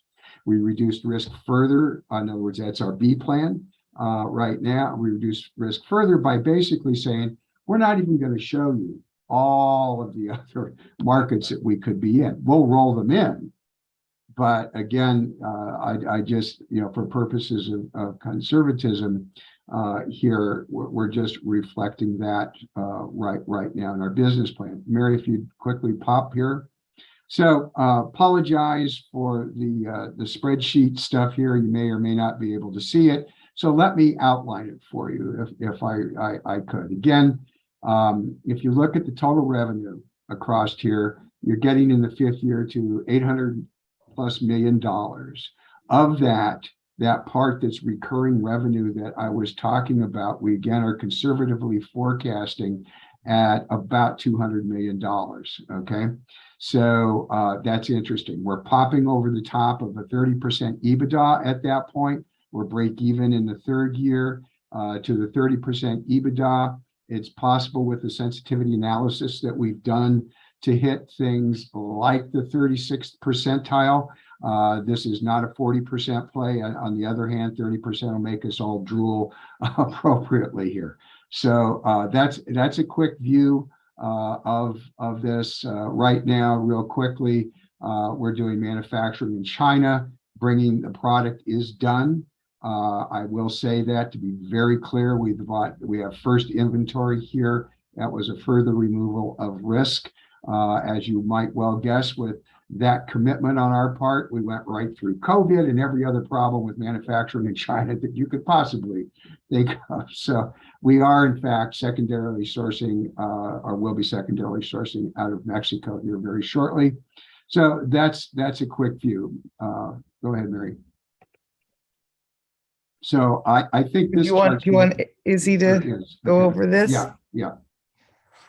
Yeah, and here's the exciting thing, as we were talking about earlier, SPVs.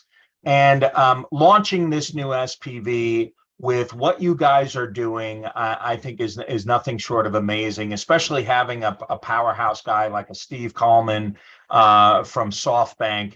I mean, you've seen SPVs before, Steve. You know what investors get excited about, and certainly the investing audience looking at this with a $3 million funding with this SPV, where that goes is absolutely incredible. Because here's what Mary didn't touch on, and I want to make sure everybody understands this. This device, I've got one right here. This device is ready to go. I'm going to be using it today at my son's football game. Okay, while we haven't been marketing this for sale or anything like that, the exciting thing is when you invest in this, this is not a prototype. This is not an MVP. This is fully packaged, ready for retail, and we have this available. So many companies that I've seen with SPVs and how they'll give their first tranche of capital, they don't even have anything nearly done like what you've been able to accomplish with Steve, Mary. So that's remarkable, and your team, and with Art as well. So let's go over some of these things that I found to be remarkable when I first met you. And not everybody's a fit for an SPV. And I always say, not even everybody's a fit to join the cohort here with FEP Collaborative. Why? Because I don't want egg on my face. I've been doing this since the 90s. I have a large following of investors, and I certainly don't want anyone to say, hey, Izzy, do me a favor. You told me to take a look at this company, lose my number. It's ridiculous. That's why we go through the process that we go through. And when we were looking at the numbers, Dan and I, where this begins to scale, it's absolutely incredible. And all the areas that you can touch in the verticals. Let's talk for a second, go outside of what I've been harping on, and Mary has talked about as well. As you guys know, my kids are involved with football, wrestling, and lacrosse, and all of those are great to record that and showcase them for colleges. But here's what I want to say. What about if you're an avid golfer? Okay. What if you're an avid, part of the tech dev sprint, what we're going to be doing in the future here, as Mary was alluding to earlier, seeing the marker for the downs, seeing the speed of the pitch. So with augmented reality, virtual reality, the things that you can do today in the advent of certain technology platforms, as Steve was mentioning earlier, this isn't a hardware play. This is just simply a device to access all of those platforms. Now, what I will tell you is that me as a golfer, even though I hack up the course quite a bit, and I've got some friends at country clubs that don't invite me all the time because it's very costly what I do to the course, hacking it up. But anyway, if I have this device and I can look out and see exactly how far the pin is, right, that's going to give me a tremendous edge. But how about this?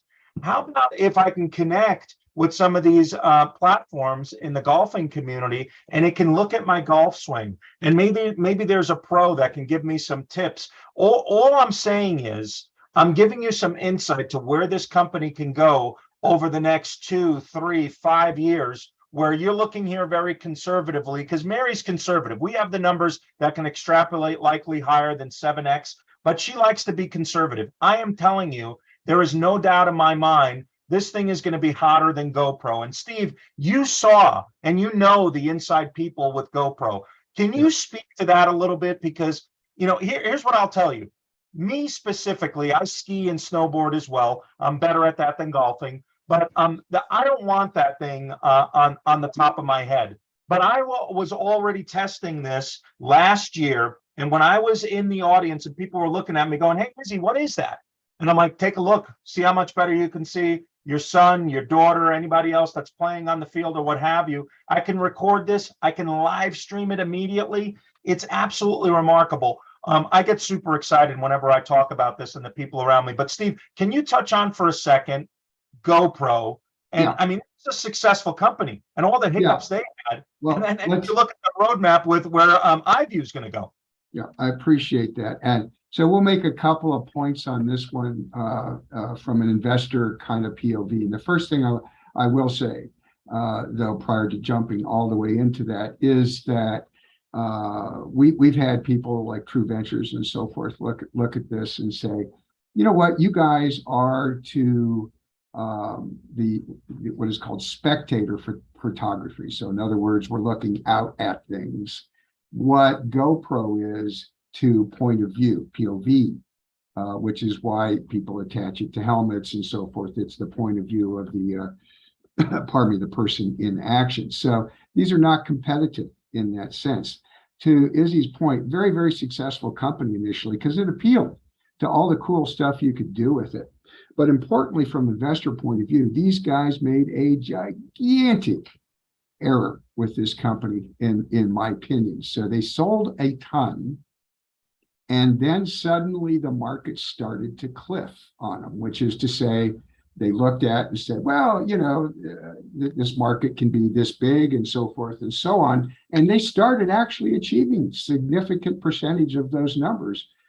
But from an investor point of view, it slowed down because it was kind of a finite thing.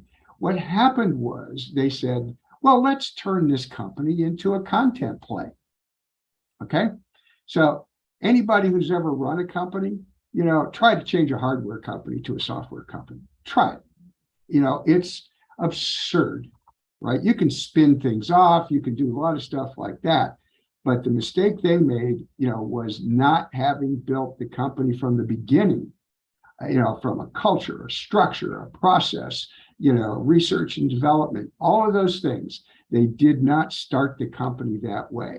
So trying to go back and establish those things, yes, people were interested, but the company is just, you know, it's throwing itself, you know, around, you know, and the followers, the you know, from the large investor groups have talked that, you know, if this company had done what I'm talking about, it would be one of the darling plays that's out there because it would be all about content. So just to say that I think is enough to kind of understand. So appreciate the opportunity. Absolutely. And you know what I wanted to speak to as well is many of the investors that we've spoken to, what's so fascinating, and doesn't this blow your mind as well, Mary? They're always like, actually, I'm jumping online to buy one now. Yeah, got that a lot of times. They're like, you know, I've got my granddaughter's softball game. I've got this going on, whatever it is. I want one for myself right now. And what's so great is in the past, and again, if you're just joining and listening to who we are and what we're doing here, my background dates back to the 90s. And I can't tell you how many private placements and things that I've done where they're at ideation stages, right? And they couldn't say, yes, I'll get you one of these right now. And what's such a breath of fresh air is we already have these ready to go. And we haven't even done the social media marketing campaign or anything. You have been so tactical with this, Mary, because of your success with other product launches and with Steve's guidance as well. I think that's what's so exciting for the sophisticated investor when they take a look at this. You know, no disrespect to the 20-year-old that has an idea for a new app, but you've been around the block, as they say. And when investors see this, they know that when they put money into your hands, they're not throwing good money after bad. So that's one of the things that excites me that I wanted to touch on. And with respect to GoPro, not that they're a bad company or anything. I never badmouth any companies or anything like that. What I do want to say is I can't see what's going on when I'm skiing or doing or surfing or anything that when it's on top of my head. But what I can see is what's happening in real time here.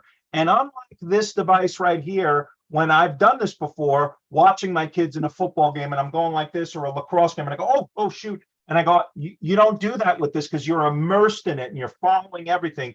It's so powerful. I love the platforms that we can connect with.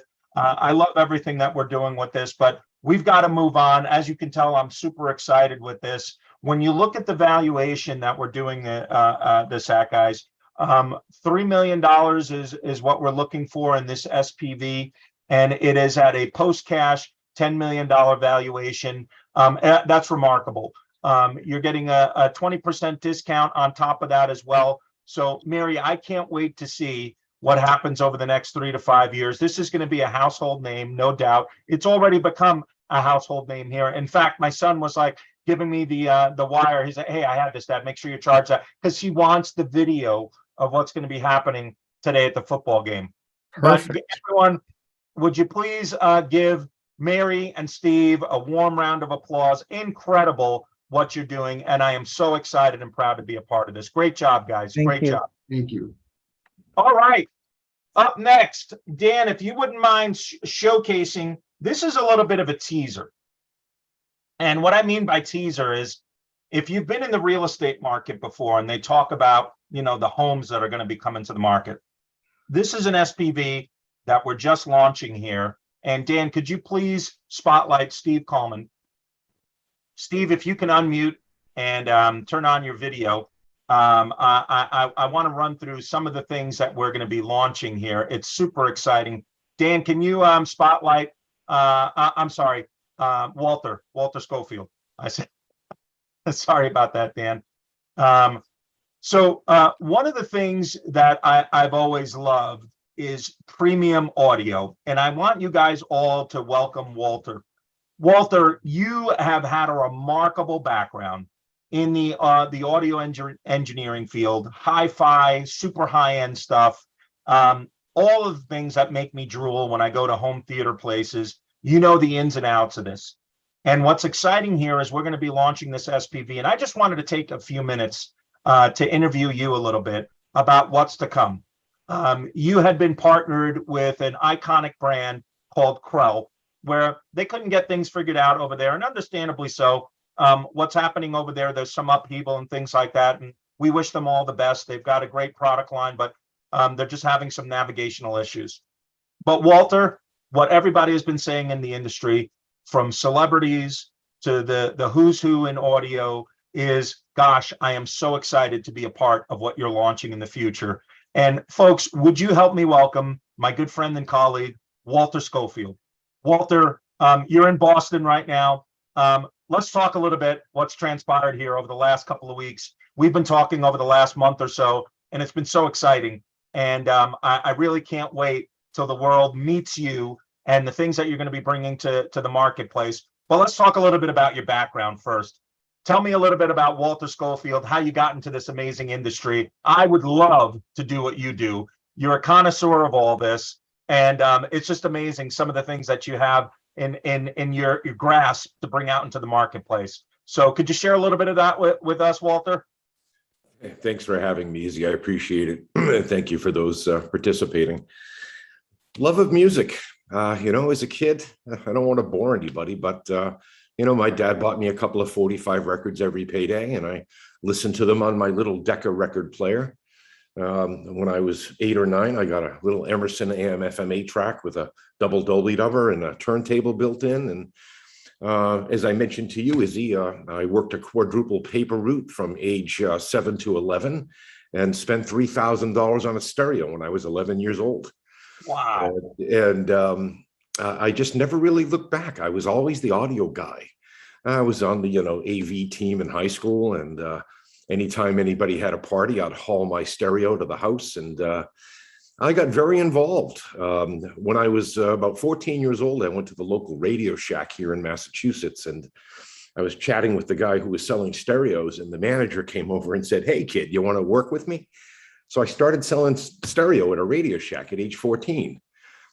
Ended up going over across the street to a place called Tech Hi-Fi. They had 72 stores from the East Coast out to the river, the Mississippi. And I started working for Tech Hi-Fi at age 15. And I never looked back. I thought I wanted to be something else, but this just grabbed a hold of me. My love of music got me to it. It's so funny as you mentioned some of these names. I remember my dad telling me when I had my little cassette tapes and things like that, no. What you wanted, this is how you hear music. And he had an Akai reel-to-reel. Oh, yeah. Re- A GX77. That's right. And reel-to-reel was the premium way to listen to music Yeah. back in the day. And then for his albums, he always insisted if you're gonna play records, it's got to be on a Technics turntable. So that was the thing back then. I'll stick with the Akai deck. The Techniques. So I ended up working in retail for about 15, 16 years. Ultimately running a store in Harvard Square called Sound Advice. And I got recruited to get into the manufacturing side. I worked with Cambridge Soundworks. I was one of the original people at Cambridge Soundworks with Henry Close and Tom DeVesto. I was one of their first sales guys. Did that for about 8 or 9 years. And then I decided I took a huge pay cut, and I went into the manufacturing side. And I worked for a company called Lynn Products out of Scotland. They make phenomenal products. And I started as a national sales manager. And then, prior to that, I actually worked with Bowers and Wilkins, the B&W group, for a couple of years. Apologies. After Lynn, I got recruited by Harman International. There's a brand called Mark Levinson, and Mark Levinson had fallen on their sword. They shut down their manufacturing facilities in Connecticut, and they did zero business. So they brought me in to resuscitate the brand, which I did. After a few years, when they were well on their way, I went to become the president of Meridian Audio, set them on the proper course. And I found my niche in going into a company for 2 or 3 years, turning it around, having a couple of year contract, and leaving it better than when I found it. It's kind of what I'm really a turnaround guy. Most recently with Krell, the issues that you speak of are not necessarily insurmountable, but I don't want to get too much into that, but let's just suggest it's a direction situation that really caused me to examine other possibilities. So here we are, 40-something years later, and I'm still in the business that I love. I love that. And with this new company that you're launching, and we're just giving a sneak peek of what's to come. And I'm sure I'm going to be getting pinged left and right, like, hey, who's this guy? He's talking about all these things, and I know Krell and this, that, and the other. I know that's just going to be happening because specifically in the niche market that you're in, I mean, you're talking about some high dollar, high ticket items, high quality.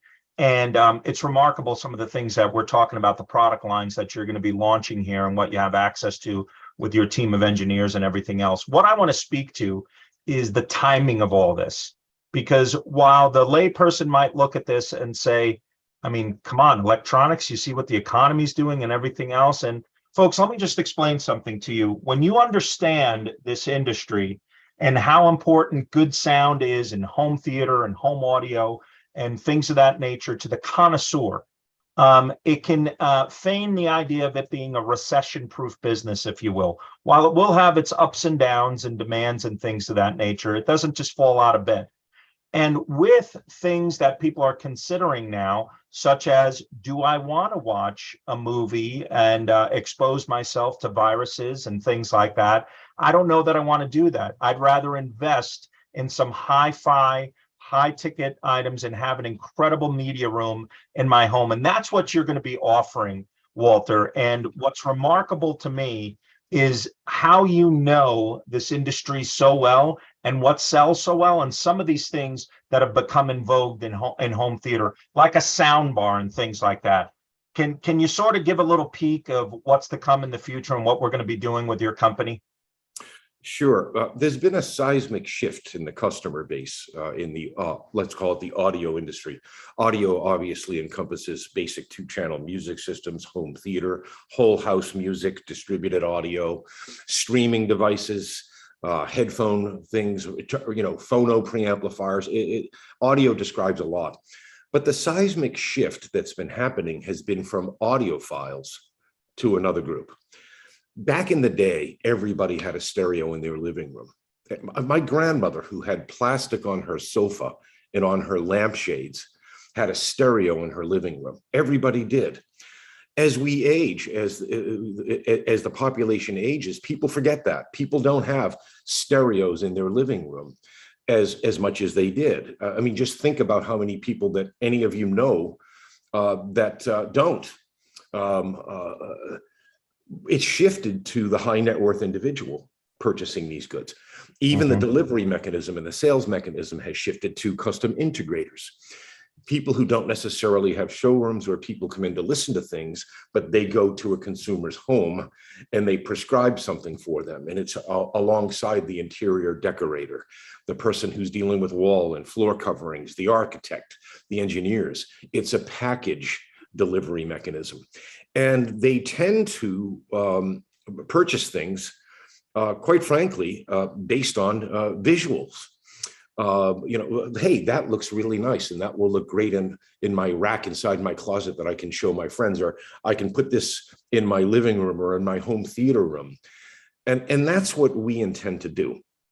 Not only do we intend to assemble a super group of, already have it, engineers, sales and marketing people worldwide, but what we want to do is we want to have the absolutely most elegant, simple ID, industrial design, along with ultimate performance. And if we combine those two things, we will have something that the rest of the industry is not aiming towards.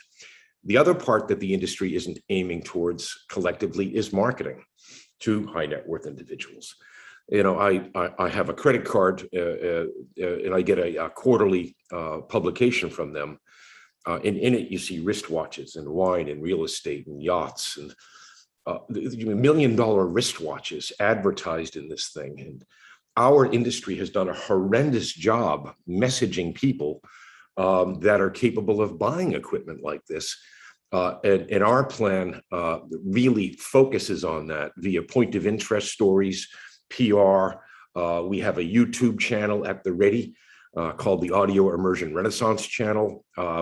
We have all of our salespeople, warehousing, service facilities at the ready worldwide.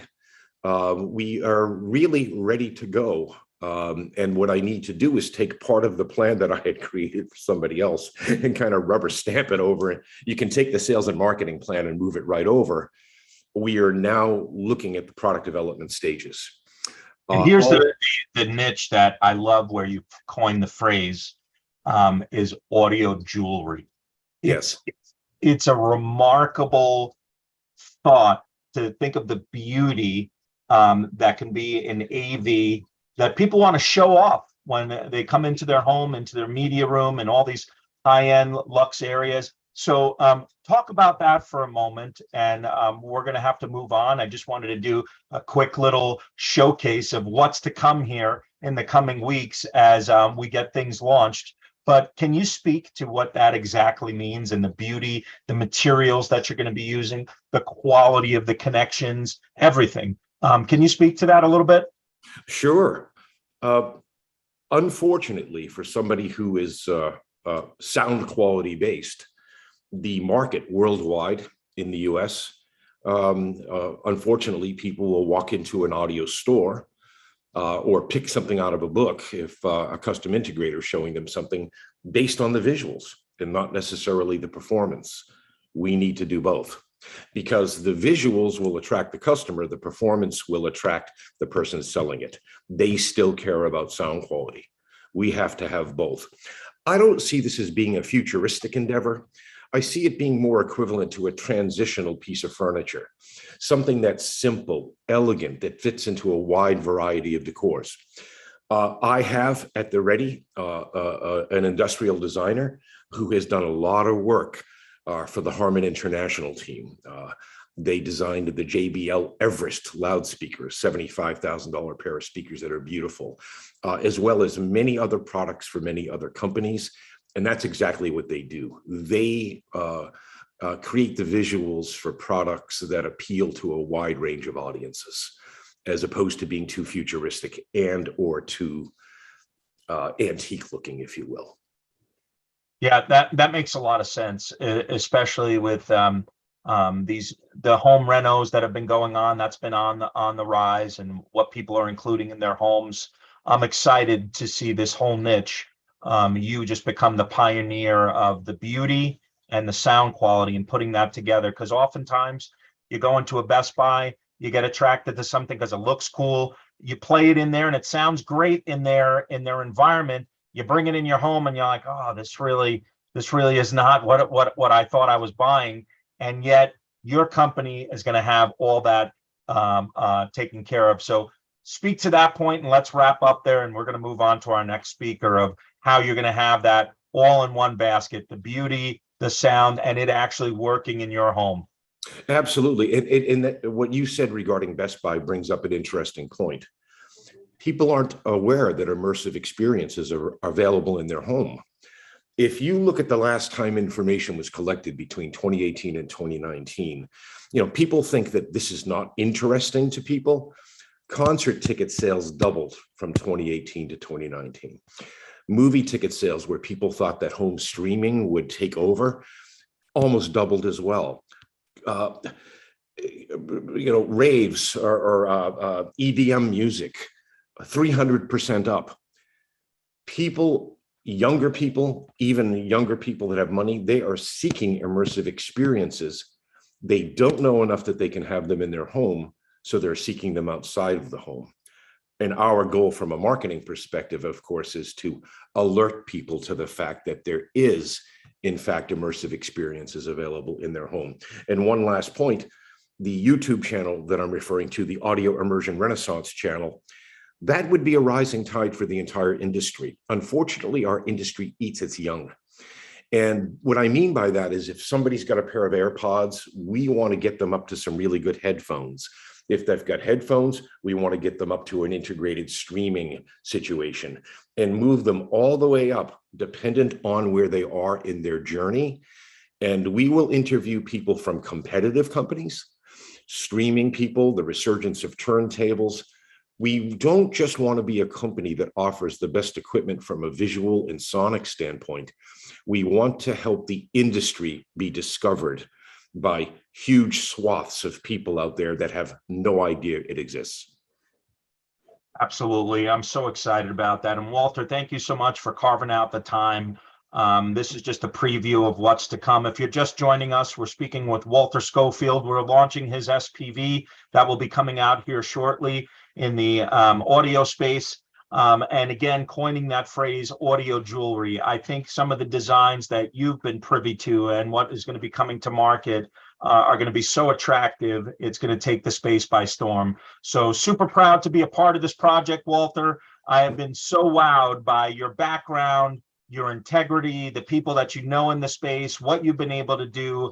And I'm excited to see this get launched here shortly. So thank you so much, Walter. Have an amazing just one more point, please, before I go. We have a distribution network internationally set up, and we would certainly have a lot of partners in the US. So we wouldn't be starting from zero. Just wanted to pop that in there. Yeah, I can tell you right now, when this thing kicks off, we already talked about how that go-to-market strategy is very, very strong, and it ramps up very, very quickly. So it's super exciting what you have access to and the people that are rallying behind you. So great job, Walter. Thank you so much for joining. Thanks, Izzy. Take care.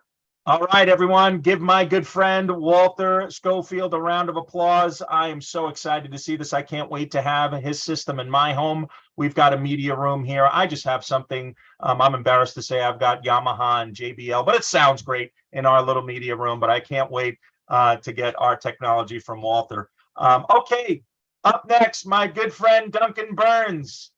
Talk about something that's exciting. What was exciting was the shift in how my family eats because of you, Duncan. And what you've been able to do with the Veggie Dome and bring fruits and vegetables to the fingertips of my family is so rewarding. And I'm so excited for you to share some of these details on here. I always get excited when you talk. Number one, because of what this does for the health of this country. Number two, just so you know, as a side note, my family has struggled with diabetes. My mom struggles with it. My brother struggles with it. Unfortunately, he's on dialysis. I just got some great news. And he's actually going to get approved for bariatric surgery. And then he's going to have to be eating more fruits and vegetables than he did. He did some things in the past that unfortunately derailed things. But what your product does, the simple design with the BioValve, it's the Tesla, kitchen product, if you will. And I'm excited for you to share because this has a special place in my heart.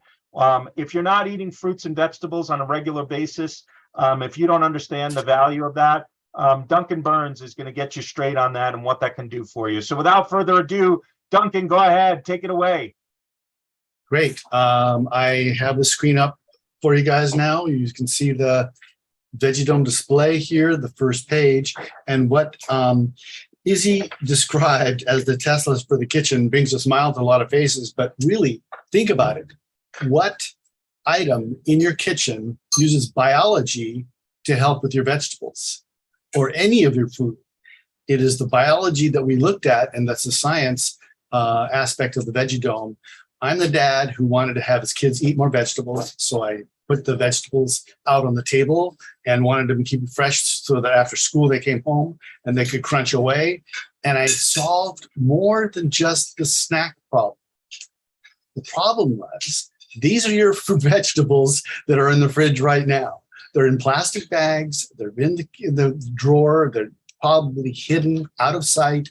40% of our vegetables of our fridge are wasted. That's over. Now, the new figure is $120 a month per household in the United States is thrown away of vegetables that we buy. And it's out of mind because it's hidden in the refrigerator. I mean, I'm telling you, if I had my kids come home from school and the vegetables were all washed and trimmed and ready to go, but they're in the fridge, they wouldn't even go to them. But here, they're sitting out on the table. So right now, because we're putting our vegetables in our fridge, we're not thinking about them, we're not seeing them. And what happens is, again, we're throwing them away, but we're also not eating them. 90% of Americans don't eat the recommended daily amount of fruits and vegetables. That's only 10% that are. That's a bad F. So we can change that. And that's one thing that I'm so glad, Izzy, thank you for bringing that up right off the bat, which is there is a real movement and a real understanding now that vegetables and fruit can, in fact, help us build our immunity, can prevent things like heart disease and type 2 diabetes. What is the solution? It is bringing the vegetables out on the table, out on the counter, in a water vapor container, which is this glass cookie jar looking shape that is out on the table, the VeggieDome. Now it looks kind of simple, like, well, I don't know, I'm going to invest in this. This is just kind of a simple shape, but look at, it's actually very different. That center piece is a dome with a hole in the top and the bottom. That's the proprietary shape. And there are other aspects of it too that keep it going. But think about this. It's a simple device that controls the airflow. Remember the Frisbee? Now, why am I showing a Frisbee in a VeggieDome deck? It's because it was a whopping success of a simple little shape that changed the airflow of a toy. Here we are. We are also controlling the airflow. We retain the water vapor around your vegetables and release the ethylene gas at the same time. And I was able to, after 4 years, get it utility patented. Now, this is with 3 design patents that I had already in place, and that's how I was going to market with it. We have trademarks also in place. How does it work? Well, the lid allows ethylene gas to escape out just because it's a simple glass, like cookie jar lid, but then that same lid, and that's why we call it a BioValve, is biologically, it's allowing the bad gas or the ethylene gas that is a growth hormone that helps your plants or vegetables grow, but it makes them spoil faster, including fruit also. But then that same lid that's letting the ethylene release is also containing the good gas or the water vapor that the vegetables themselves make. So every day the vegetables are putting out water vapor and it's staying in with the plants. And this is the thing. What gave me the idea? Now, why is this simple idea come across with this one guy, me, Duncan Burns, that has been really a technology that could have been made 200 or 300 years ago? But nobody's been doing it. We've been putting plastic bags in the fridge with our vegetables. I knew at 9 years old, because I loved growing tropical orchids, and I understood that plants can grow from moisture in the air. So when I wanted to solve this problem, I knew that the plants would be able to grow. Now, see that little tiny shape, that little picture of that little sprout there? That is actually part of a bok choy stem that was left in the Veggiedome for 5 or 6 days, and it was growing. Then notice also there's no mold there. This is a real close-up of a bok choy stem that was starting to grow again. Now, what we did was, oh, great, we got this shape. I got the design patents in place. We did a successful Indiegogo, which sold to 800 customers in 45 days. And this is the mark thing. 47 states purchased it. And that surprised me. I thought it was going to be just, maybe the coasts and maybe a couple of states. 47 of the states that are now in North America wasn't able to ship to Alaska and Hawaii. So that's almost all the states. Everybody wanted an easier way to eat healthy. So we now, over the years, have been able to sell 7,500 units. These are in test markets that we've done and online. Online, we're currently selling it at $59.99. Our targeted mass market price is $39.99. How can we get that done? Well, actually, that's one of the reasons why I have this pitch right now, is that we're going to phase 2, which we have been able to connect with a manufacturer who has cut our manufacturing price in half. And the Veggiedome itself is going to be a model that's not 10 pounds, but 7 pounds, which is going to completely help our shipping costs go down. So we're really set up for these last couple of years to be able to get a really great phase going. And what the lineup is, we've talked to national retailers, we've talked to hotels and even cruise ships to be able to have these types of devices in there. Workspaces is a real great way to go. And we've been in touch with Compaq, which has huge facilities where they want to have healthy visual aids, to be able to have places where food in the community areas are carrots instead of mints and pretzel. We have a utility patent, which is now a big thrust that we're doing for licensing. So we'll be able to have other companies be able to produce them with our utility patent safe in there for certainly the United States, that we'd be able to now get hundreds of thousands of dollars a year in just licensing agreements. But we'll still keep selling it on Amazon and through our Veggiedome.com site. Also, social causes. Let's say we've been in touch with the American Diabetes Association. They want to do a fundraising campaign. They sell Veggiedomes. Yes, we don't necessarily get as much a profit on that, but we get a lot of them in the households through the social cause sales. And those households is a win-win. The social cause gets their funding.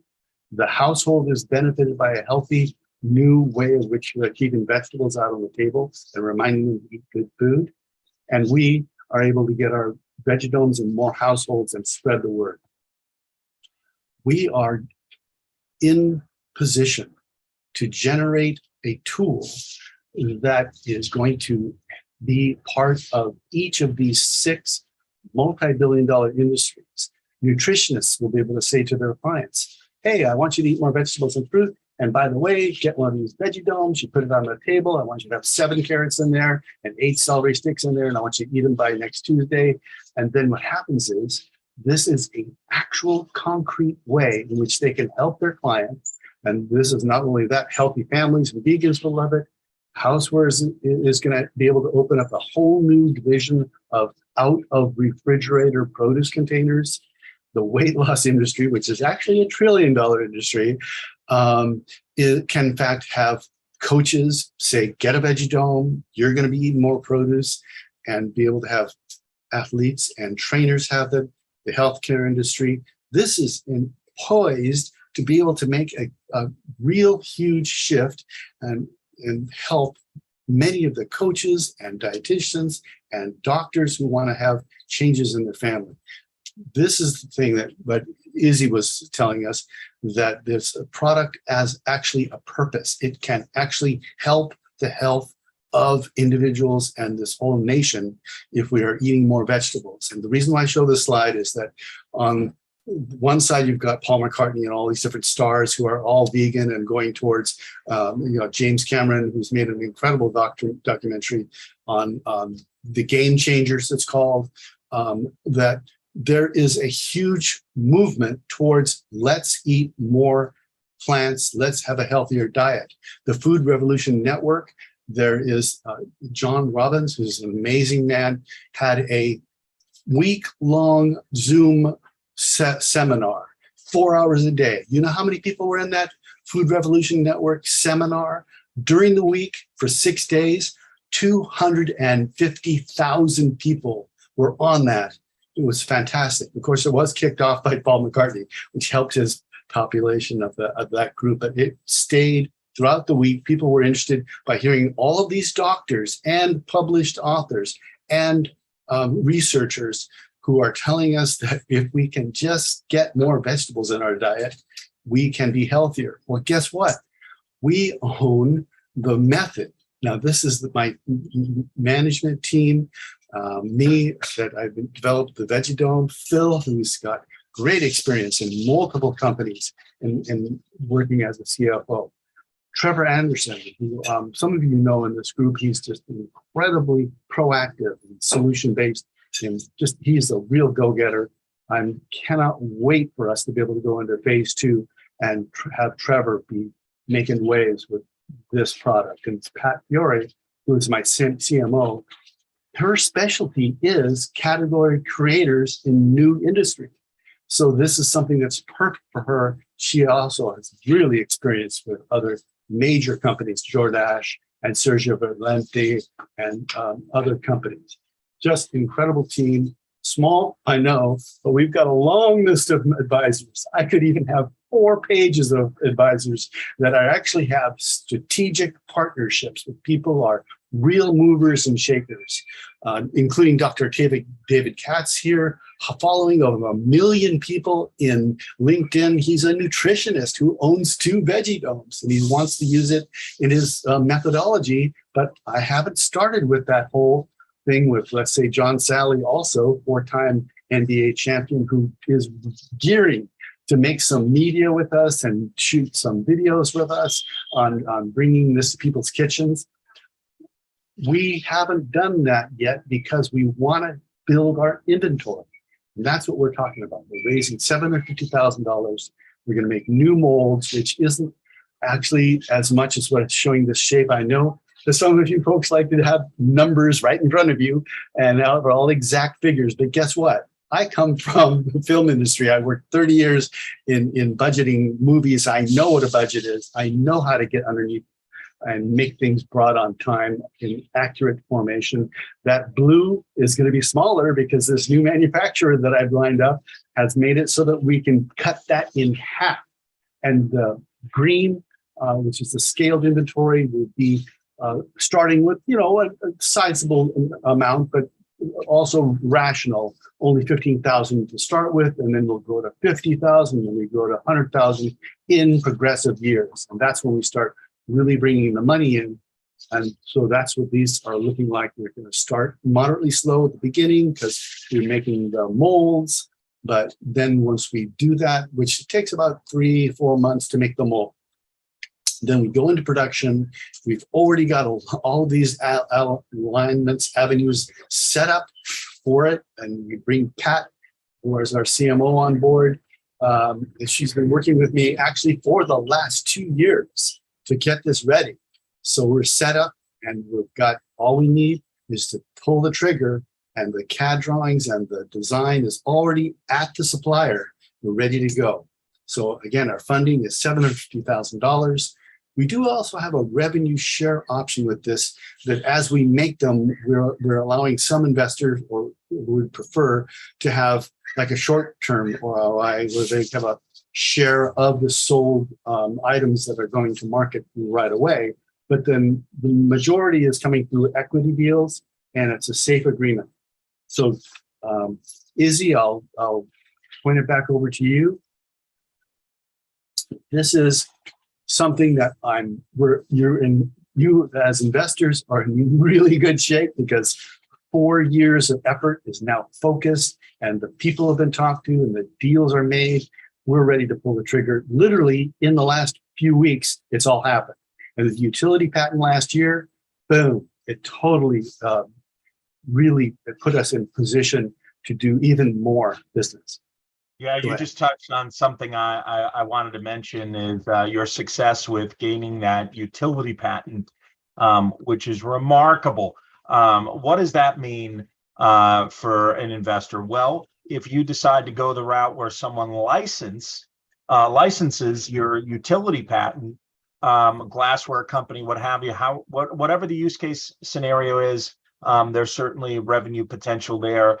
And let's talk about for a second, because I've been on a multitude of calls, even internationally, with what it looks like with this new manufacturer. We've cut things down literally in half, or maybe more so. So the profit margins are going to go up, shipping costs are going to go down. All around, it's just great for the investor. It's great for the company. Go ahead and speak to that. Actually, Duncan. that is something that's just happened even this morning. Now, we've been able to cut, and this is proprietary information, but I guess I'll say some of it.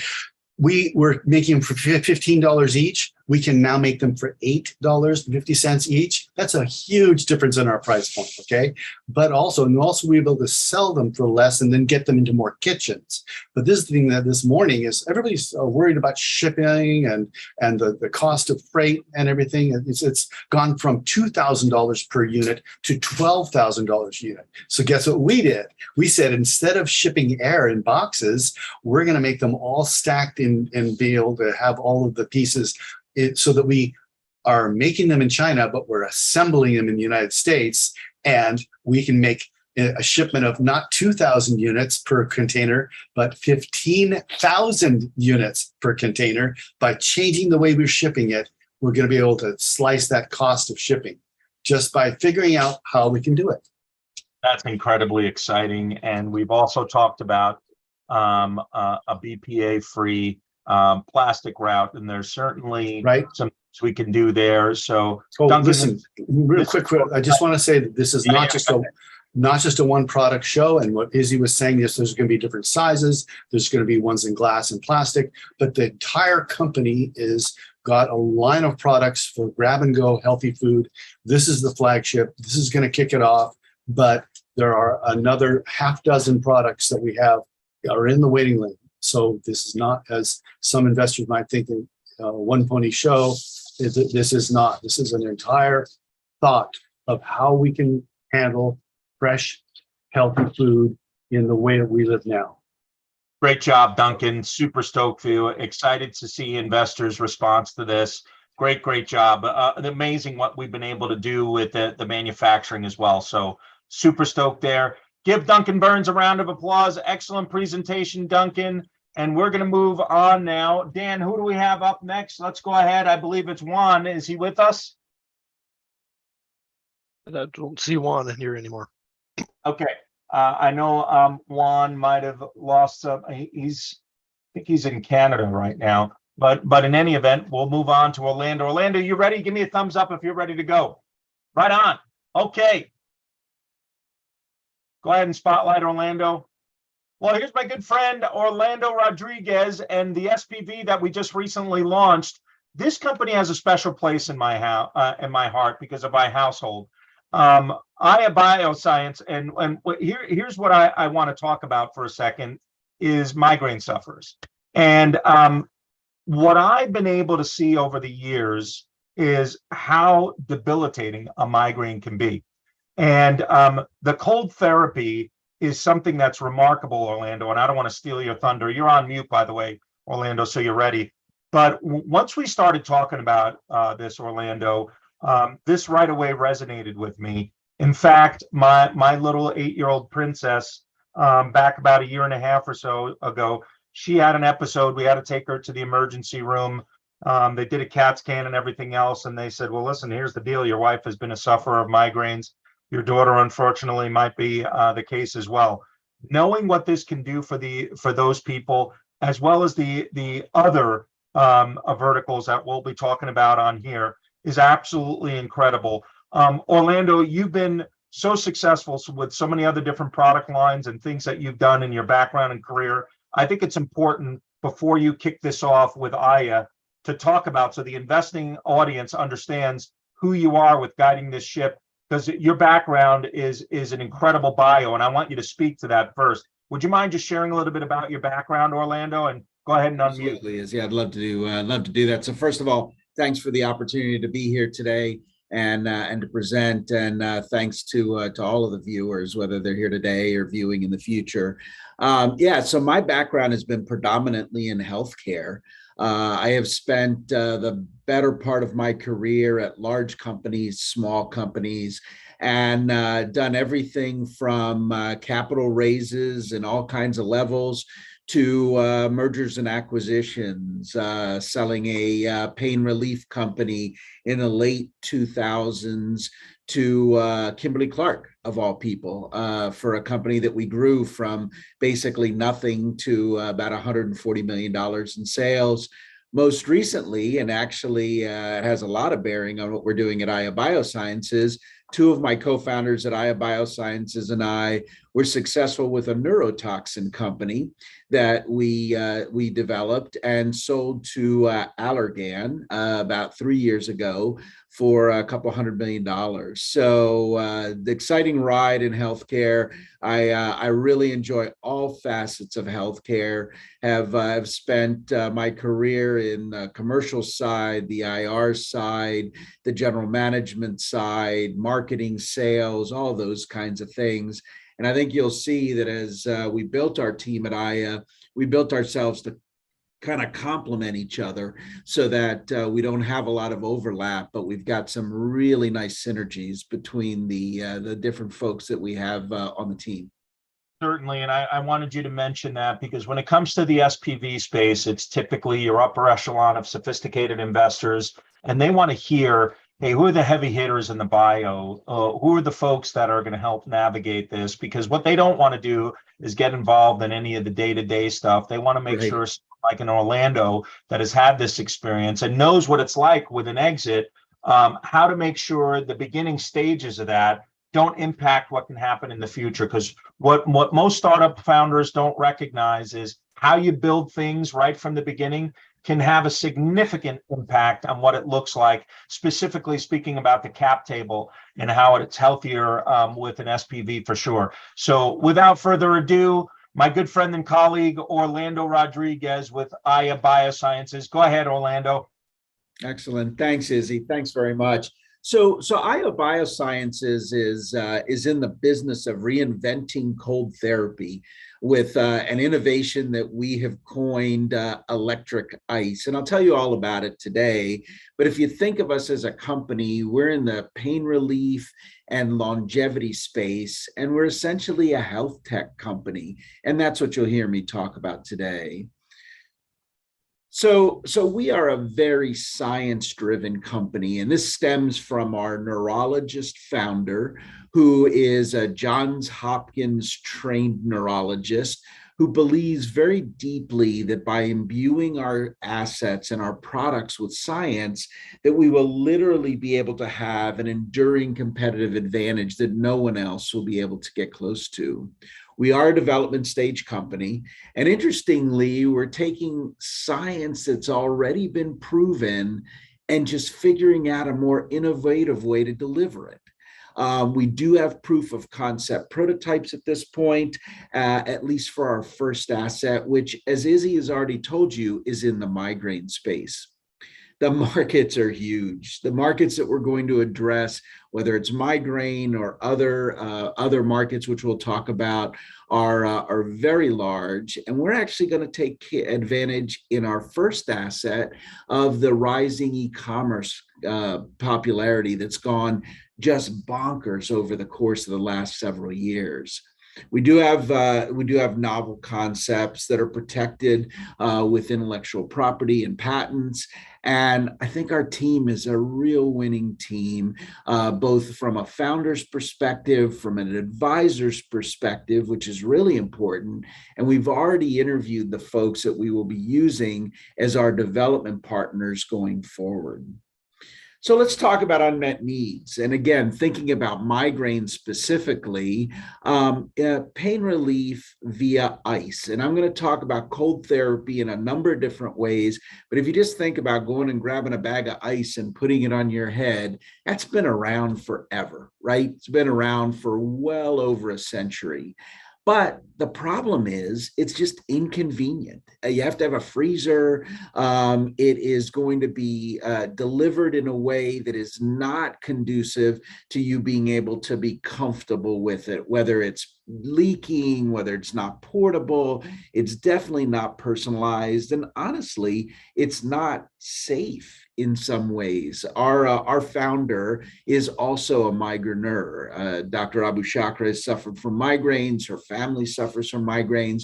And she frequently will tell the story of falling asleep with a bag of ice on one side of her head.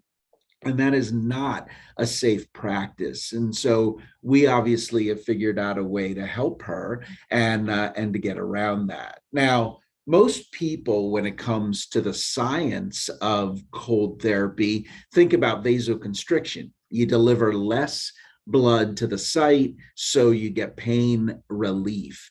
In the case, though, of cold therapy, there are a number of different pain mechanisms that get mitigated when ice or cold gets applied to a certain part of the body. I'm not going to go into all of them here, but you can see that the science here is very deep. Our solution is very straightforward and very simple. The SoCool Smart Migraine Relief Cap is wearable technology that is connected to a mobile-based app, which not only turns the device on and off, but also goes further than that, and I'll explain it in a minute. We've again coined the term electric ice because we feel like that's really what our product does. So the migraine smart, the SoCool Smart Migraine Relief Cap will be our first asset. And usually when you have a migraine, you want to cool one side of the head versus both. And there are reasons for that. We're going to be able to do that with our product. We've also proven that our technology can get down to 0 degrees centigrade. Pretty big push on our part because we didn't want to call it electric ice if it really wasn't. The SoCool Smart Migraine Relief Cap is 100% electronic. It is self-contained, no ice, no water, no assembly, and literally it's just put onto the head and it's ready to go. The app, which I've already suggested, is used to turn on and off the device, will also in the future collect data and use artificial intelligence to predict the onset of a migraine. So for instance, in Izzy's case with his daughter or his wife, they would be able to change some of the things they're doing in order to hopefully offset the migraine. Initially, we're going to take our product directly to the consumer. It will be an FDA Class 2 device that doesn't require any approval prior to marketing. And the ultimate goal here, the ultimate benefit, is to allow users to get back to their normal activities as fast as possible. Now, our pipeline is a bit further away than just the head and the cap that we're talking about.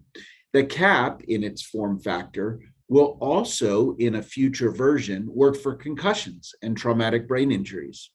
So that market is one where there's a ton of diagnostic activity going on, but very little therapeutic activity. And we believe we have a way to get to a better outcome for someone that has a concussion or a traumatic brain injury. We also want to get into the aches and pains space, which would be joints, sprains, and things like that. And then ultimately, our moonshot will be the body's core. And there's a lot of science that's been written on metabolic health and cellular activity as it relates to longevity and living longer. Now, you might say that head alone gives us a significant market opportunity, which we would agree with, right? 40 million migraine sufferers in the United States, and a total addressable market that exceeds $25 billion. So that market alone will keep us busy for a while. But when you get into the aches and pains, and think about a sleeve potentially that can be on someone's elbow or on their shoulder or on their knee, and they no longer have to put ice bags or gel packs or have one of those coolers that circulates water, the market becomes even bigger. And you'll see that that market is almost $100 billion in size. And then just because of the sheer population, the body's core has a TAM that is that is huge in terms of even just the US population. We did some market research. I'm going to focus back on the migraine product for a minute. In March, with a little over 100 migraine sufferers, a couple of really interesting learnings that we got.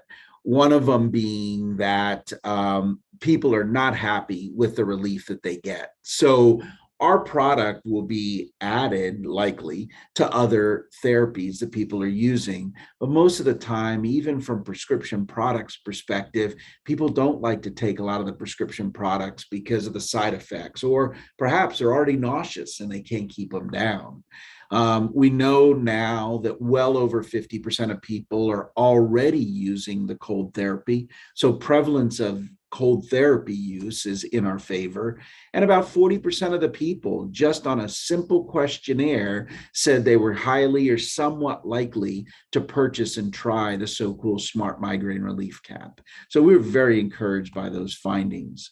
In terms of the launch, we're going to go very straightforward. We'll start with a beta launch into the consumer channel. Our average selling price will be just south of $500, and demand creation will be 100% digital.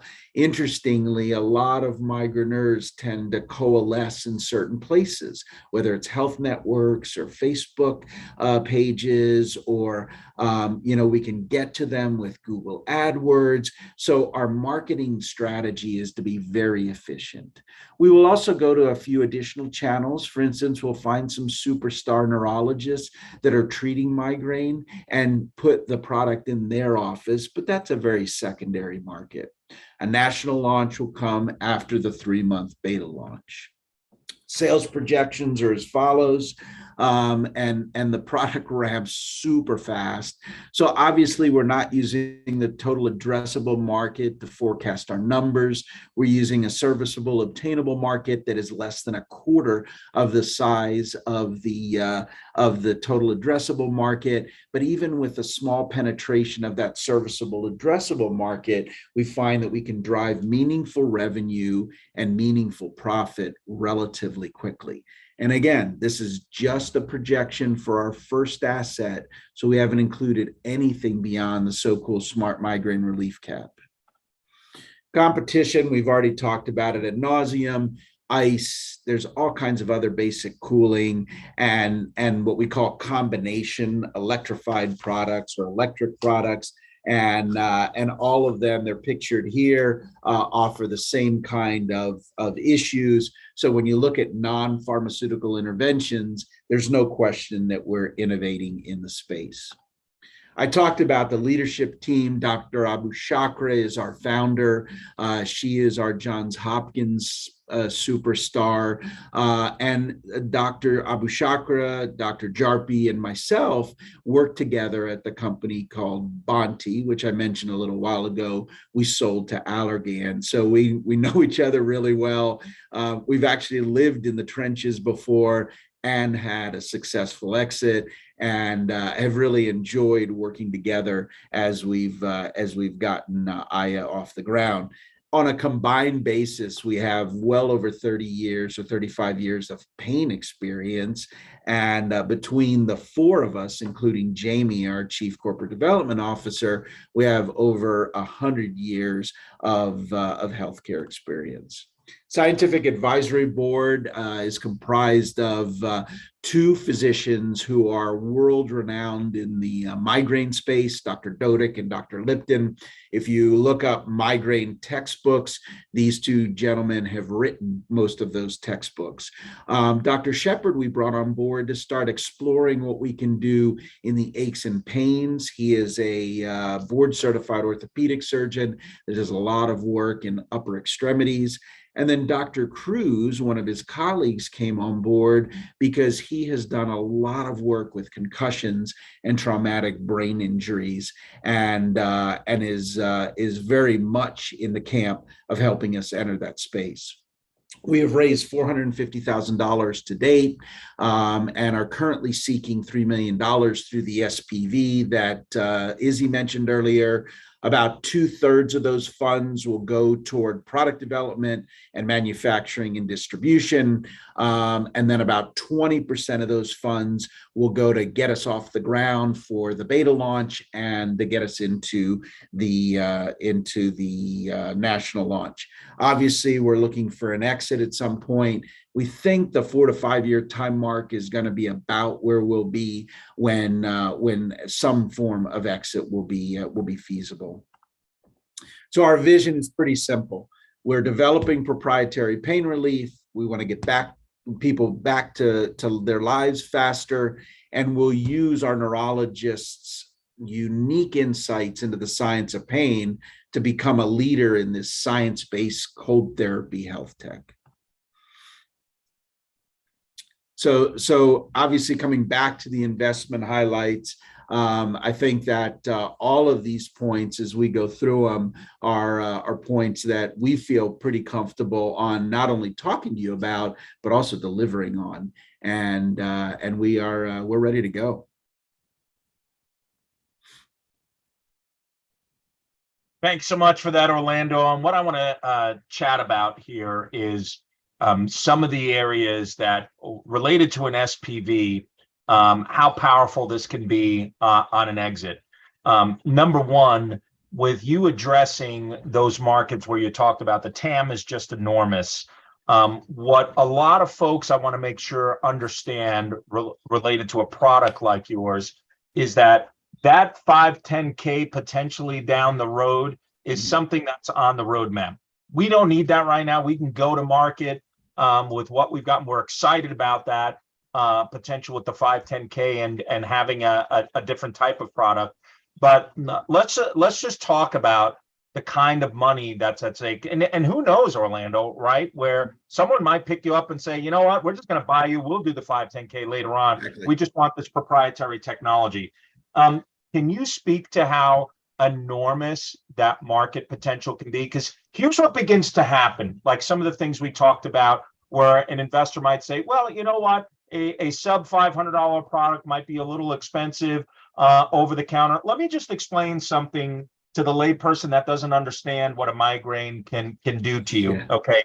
It's debilitating. If someone's willing to pay $2,000 for an expensive coat rack, i.e. a treadmill, I will tell you right now that they'll be willing to pay knowing that this device can help a migraine sufferer. That's just an absolute fact. So let's just talk about the kind of money that could be made there for a second, Orlando. Would you mind speaking to that? Yeah, absolutely. So, I mean, look at the products that are out there. Thanks, Izzy, for teeing that up. Look at the products that are out there in the space already, the Theraguns and the Hyperices, the percussive products that are in the market already. And so I'll come down from that $2,000 coat rack that you described, the treadmill, and say, already in the space, the consumer products that are out there range in price from $250 to $750, right? So we're probably right in the middle of that.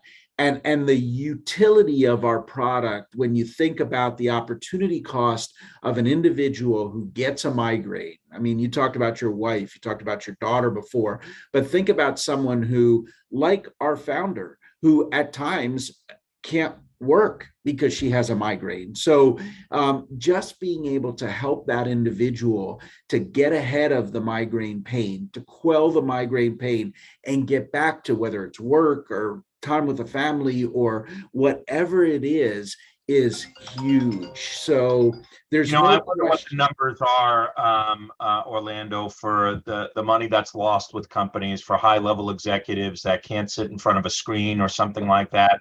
That's exactly right. It's not just the one day when you're having the migraine. When you have a migraine and you recover from it the next day, it's like having a hangover. That's okay? exactly right. It's debilitating. That's And exactly right.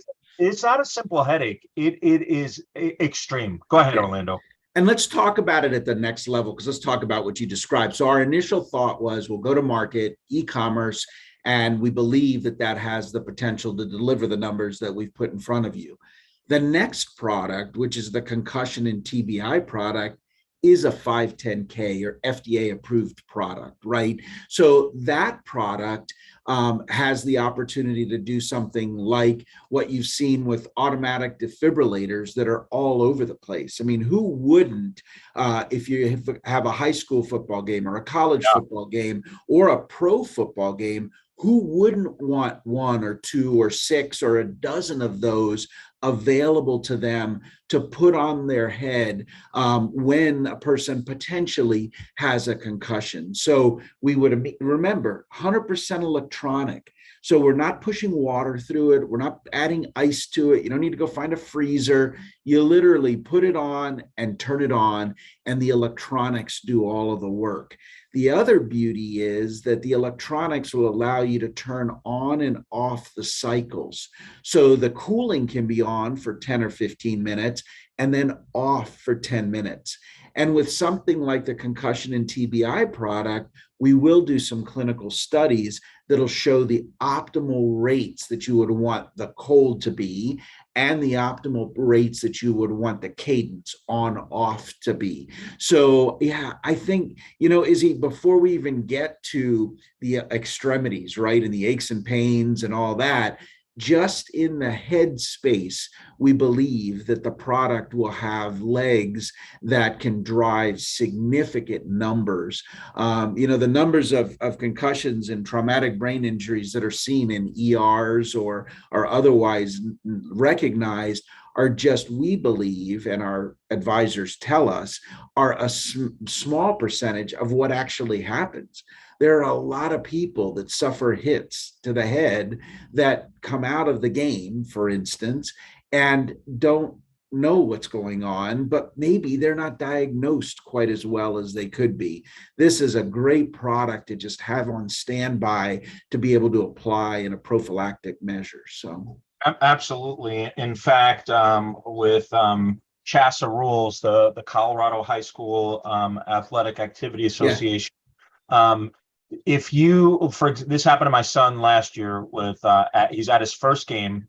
Sure. And man, he filled a hole so hard. I mean, this guy just like ricocheted back. He's a linebacker. Oh, and wow. very good at what he does. Yeah. However, the referee saw him stutter with a step after that hit. And it is a rule with CHASA. If someone stutter steps, you have to pull them out of the game to see the trainer, right? So just imagine, like you mentioned, all the sidelines that might say, hey, I don't know, we'll check you out later, but put this on your head for now, right?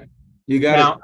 Let me take that off the table a second, and let's take 510K off the table a second. And I want to address something that and might be swirling around an investor's mind, or if I can trigger that a second. I don't know, if I'm a wealthy guy that owns a horse that maybe races, or my daughter likes to ride or whatever, do you think it could be important to, ice down, you brought up legs and it immediately triggered my brain. Oh my goodness. I think about the people, especially that I grew up in the area in the Northeast, that Wall Street community, when they recreate with their horses and stuff like that.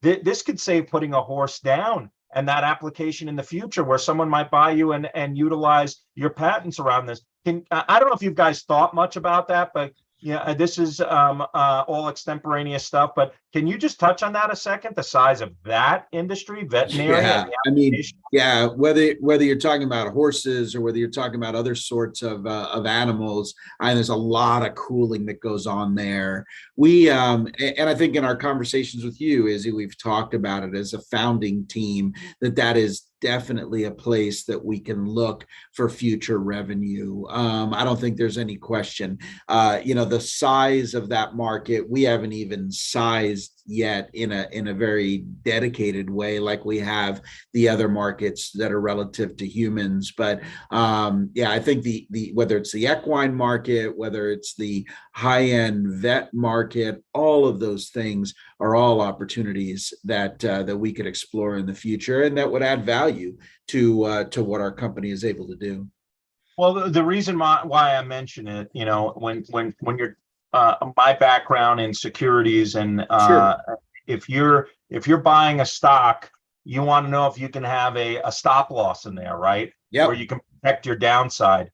Well, God forbid, no one was interested in cooling technology for a migraine. Right. Although I think that's a variable we would need to entertain.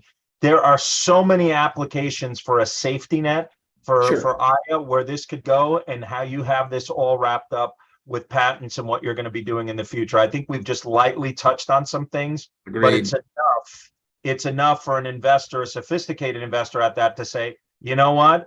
This SPV has significant legs, if you will, and this makes a lot of sense to invest in. Orlando, thank you so much for everything that you're doing. I'm excited to see this product come to market. Great. Anything you want to do with my family over here, I would love to. Not that I'm speaking migraines on them. I don't want to see them happen, but when they do, let me tell you something. When you can't do something for your wife or your daughter, it hurts you as well. So you're only in line behind Dr. Abu Shakra. So we're going to get her the first unit that's manufacturing ready, and you get units 2 and 3. Right on. Well, I appreciate all you do. Thanks. Give Orlando Rodriguez a round of applause. Aya Biosciences. We're super stoked about this SPV. All right, let's bring up Patrick Henry, my good friend and colleague from South Carolina. Boy, I'll tell you this, there's nothing finer than South Carolina. That's the line that my father-in-law used to say all the time. And Patrick, you make some of the most beautiful guns.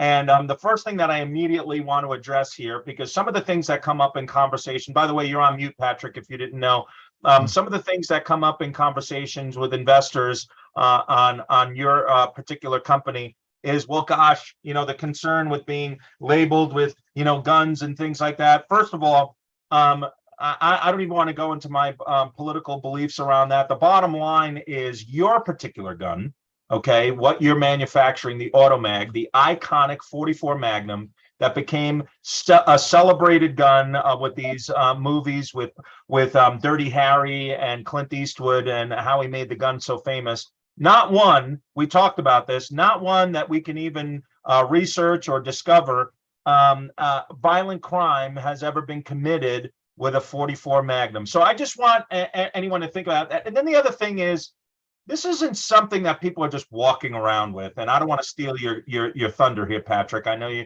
you've got some things to say, but with respect to the gun itself, this is sort of like the Rolex of handguns. It's gorgeous. We're going to share some pictures of that. We talked about some of the other things with the engravings that can be done and all the accoutrements.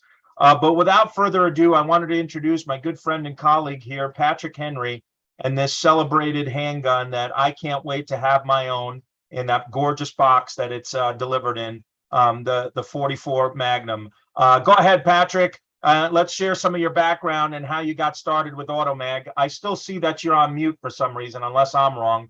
It looks like you've got the mic.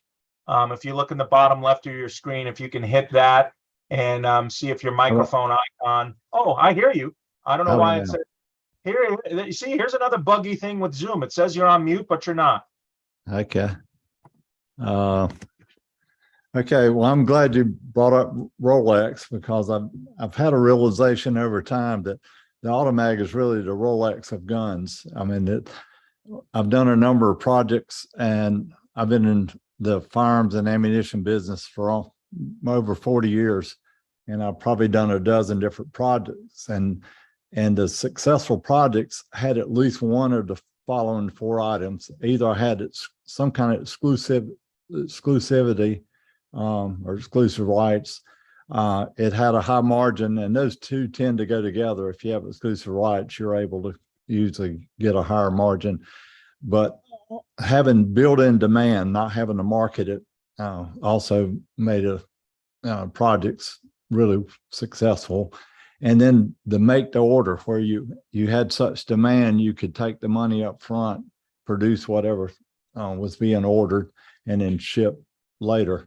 But I've never had a project that had all 4 of those at the same time. And in the beginning, I thought we would sell somewhere between 100 and 300 guns a month, and our cost was about $1,380 to make a gun, and we sell them for around $4,000. So I just rounded off and said we make about $2,500 a gun, and for every 100 a month we make, we can net about $3 million a year.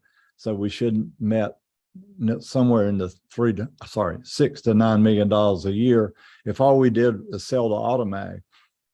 But over time, I've realized that we can go to other products because Automag made a number of different guns, and I've been approached by other guns that had similar stories, like the Bren 10 that was used in Miami Vice. It's no longer made today, but it has a cult following, just like the Automag did. And I've been offered that. And then the Wilde that was used by Charles Bronson in Death Wish, I've been offered that as well. So I could evolve Automag from just being a single product to multiple products within the gun world, and use the phrase, be the Rolex of guns. And so, when you buy something for Automag, it's exclusive, it's expensive, and we know we make a good margin on it.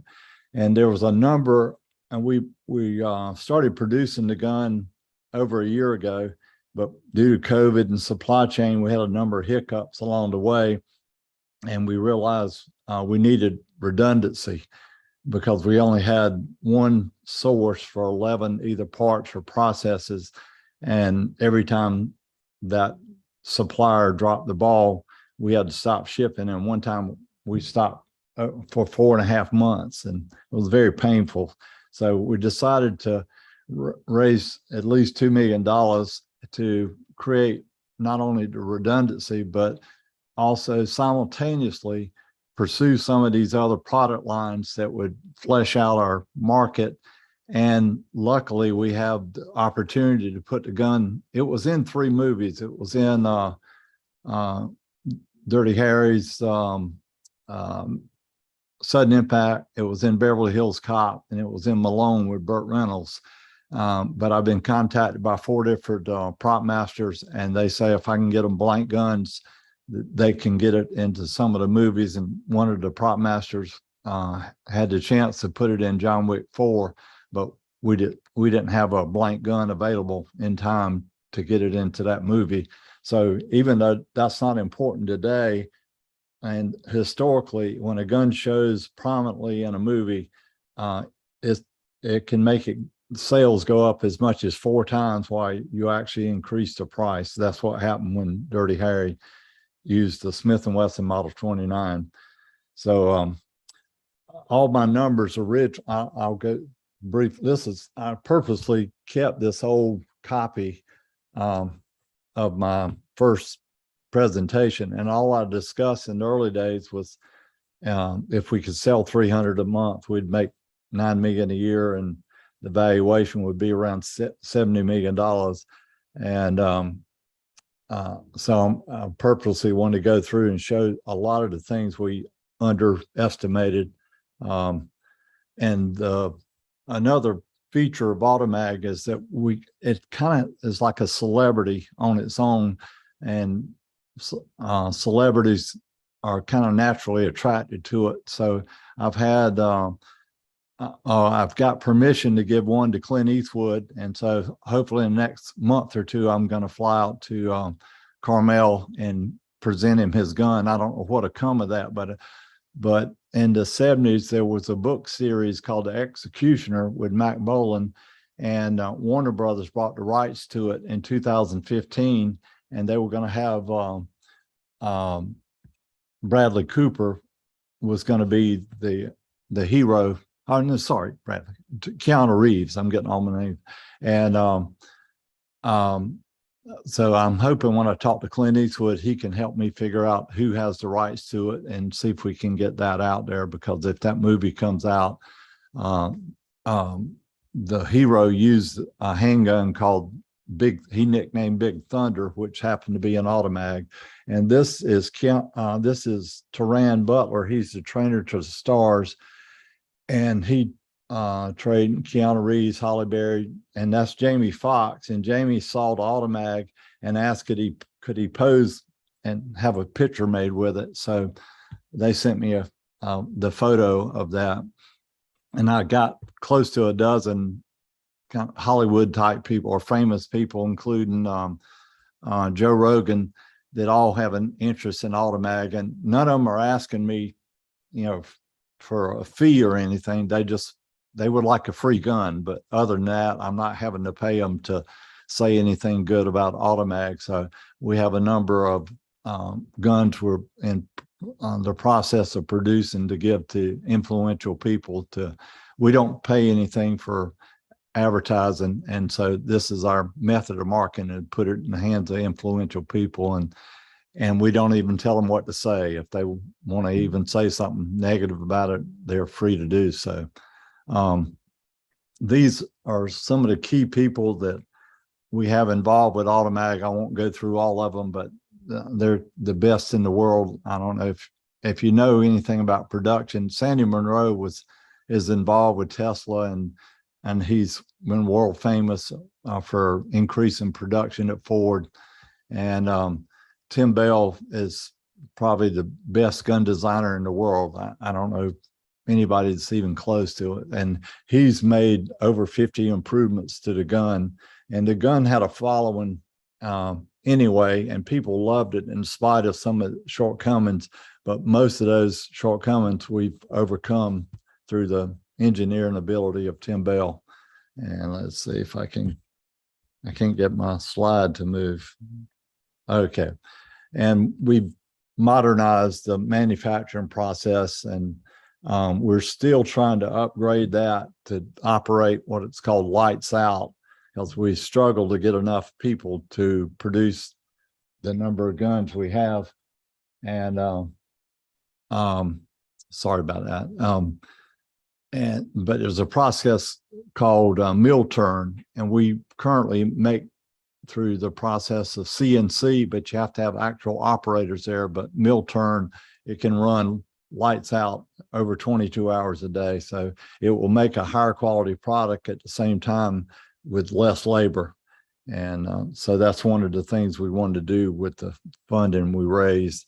These are just a list of improvements. I'm going to kind of skip over this pretty quickly. And that's the way we ship the gun. And it's a copy of the way the gun was presented in the Sudden Impact movie that Clint Eastwood was in. And we added the challenge coin, but everything else is identical. And there's about 80 million gun owners in America, but 7.5 million are what I call collectors, and they own half of all the guns in America. And that's our target audience. And if we only sell 1 out of 100 to that market, we'll sell 75,000 Automags, and that would put us into multi-$100 million valuation. And so that's if you buy this convertible note at the end of 2 years, you would be able to buy back at 20% below market value, or a 40 million cap. So it's very likely you could double your money in 2 years. So that's pretty much all I wanted to say today. Well, some of the things that I wanted to say, Patrick, is where this thing can go. Yeah. First and foremost, you're already beginning to get interest. I mean, people want to buy your company just the way it is. And, putting that aside for a second, Yeah. let's talk about where the valuation can go, because we're getting a significant discount on this SPV. When you invest in this SPV, and I get these questions that come up related to investors is, well, gosh, that's a steep discount. Is there anything that's going wrong or anything? No, it's not that at all. It's, I'll tell you what, the return on investment that this company could see with either A, an acquisition, or B, just you beginning to hit those numbers even higher than what you anticipated and get a $70 million valuation. What if you get some more of these machines that you just illustrated on here, and that manufacturing process with the demand that is already out there, and given its pent up demand, where could this thing go? So it's huge, the type of return that you could see. And what I wanted to talk about was exactly that for just a second, Patrick, is before we even start hitting those numbers, where do you think someone would say, hey, you know what, I'm interested in buying your company? And I know you can only speculate, but just to give some investor insight of where that could go in the future here, with just seeing the ramp up of traction in sales, and someone saying, Patrick, I don't want you to do any more. I've got manufacturing capabilities. I got demand. I just want the rights. Because by the way, everybody, Patrick owns all the rights to this, the logos, everything, the trademarks, the name, manufacturing, all of it is under the Automag roof. And that's what Patrick owns. Can you speak to the value of that a second, Patrick? Yeah, well, actually, just in the last couple of months, I've been approached 3 different times. I'm not trying to sell a company, but and one of the companies is in the top 3 of firearms manufacturers in the U.S. They did over $1 billion last year, and they said they'd like to buy everybody out but me. And I haven't given them a number yet, but that's not what I was trying to do. But I think it. I think they're trying to buy it early, and I think it'd be a mistake to sell it this time. But well, the reason why I like to talk about it is like what I mentioned with Orlando is you know, when you buy stock, and you've bought stock before, you like to know, hey, can I put in a stop loss if this thing tanks? How can I exit? And we know, God forbid, no one's interested. And by the way, let me go ahead. I'm going to share my screen a second. Let me do this. I want you all to see how gorgeous some of the accoutrements on a version like this could be. Can you see my screen here with the engraving, Patrick? Oh yeah. Okay. This is another edition of this that can be added on. But when you see the beauty of a gun like this, you just know, is a Rolex going to fall out of favor because the economy slows down? The answer to that is absolutely not. Is a gun like this as iconic of a brand, and then have something unique like this? Can you talk about what I'm picturing here for a second, Patrick? Yeah, they did 25 of those. Our Japanese engraver did 25 of that gun, and way back in when they did it, they sold them for 25,000 a piece, and the last ones I heard selling sold for 55,000. And but I was asked by a group that deals with the palace in Qatar if I could make a special edition for them so they could give the dignitaries whenever they came to visit. And I said, I sent them a image of this, and I said I could do this, and it would probably be about $25,000 a piece. And they said that would be no problem. And our cost to make that would be around $5,000 or $6,000. So it'd be a niche market, but that's some of the additional markets we could go after if I had the resources. Well, certainly we could go after that. And the other thing that you haven't really spoken about is all the other ancillary lines that can come from sales of Automag parts, the clips, and I know you have connections with ammo as well in manufacturing. So let's speak to that for a second, because what a lot of people don't realize is the size of that market. It's enormous. Number one, the ammo in general, as people have experienced, it's oftentimes can be, you know, the what do you call it? The political movements that happen, it becomes more difficult to get ammunition. But the bottom line is, if someone has a gun like this, maybe from back in the day, how difficult would it be for them to get a part unless they would be able to get it through you? Yeah, right now there's only one manufacturer of ammunition, and but we've had RCBS, which is the biggest reloading tool manufacturer. They are now making dies for the automatic, so you can reload your own if you'd like to do that. But right now, and there's only one manufacturer of the cartridge case. So as far as the cases go, you can only get them from Automag. That side of the business, we talked about some of that. Can you speak to the amount of sales that you could do just with the parts, the magazines, Well, and there are people that our magazine costs us $14 a piece to make, and we sell them for $145.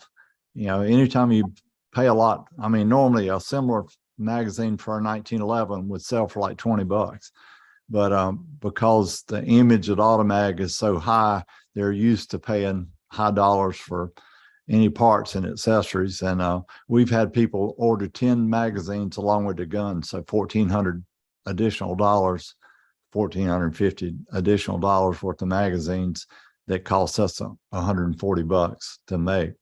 So there's a number of, and we have a 22 conversion for it. We have a scope mount for it. We have probably a dozen different products that people that buy the gun will tend to want to buy. And what's really interesting is just not only with the manufacturing process, but this gentleman, his name escapes me right away. He calls himself the Jesus of guns. Ian McCallum. Ian McCallum. He did a unpaid. He just trying out this gun because he's got him. I think he's got over 1 million followers, doesn't he, Patrick? Something like that. 2.4.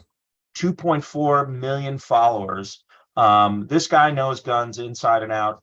And what he was touting about your gun is not only its ability to shoot well and the beauty of it, but also how well it holds up.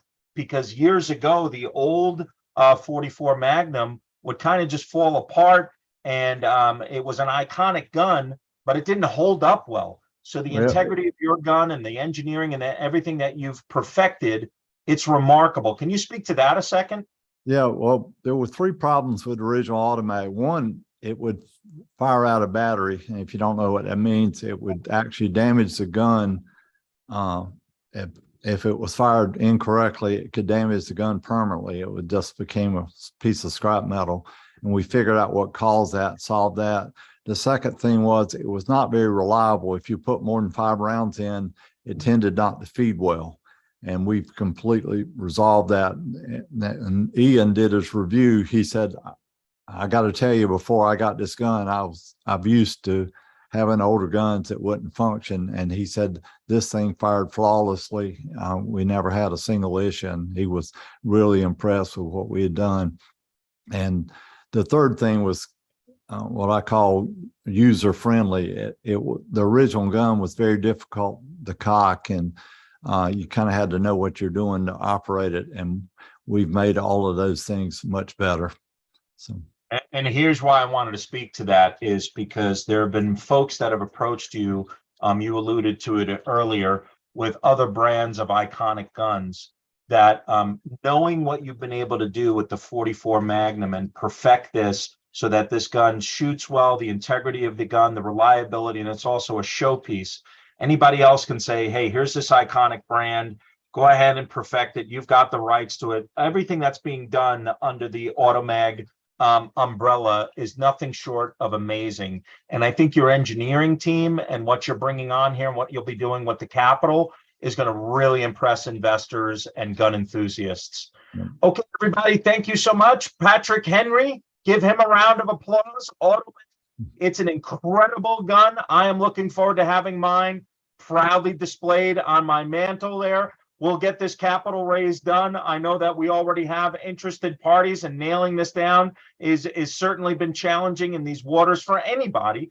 But needless to say, the effect of where this could go in the future is absolutely incredible. Down market, up market, no matter what, up. And before we wrap up on that, can you just speak to what happens when there's election years, when there's not things that fall out of favor, change of political parties? What happens with gun sales, Patrick? Yeah, well, normally gun sales, actually Democrats are the best news ever for gun sales because there's a fear that maybe they're going to ban guns or whatever. And so they kind of panic buy, but when somebody much more conservative comes in, sales drop off. But the good news about Automag, they tend to stay flat, regardless whether the economy is good or bad or whether the Democrats or Republicans in it, just doesn't make any difference, because the people that want to buy this gun, one, they have the funds, and second, they're not buying it because it's an assault rifle that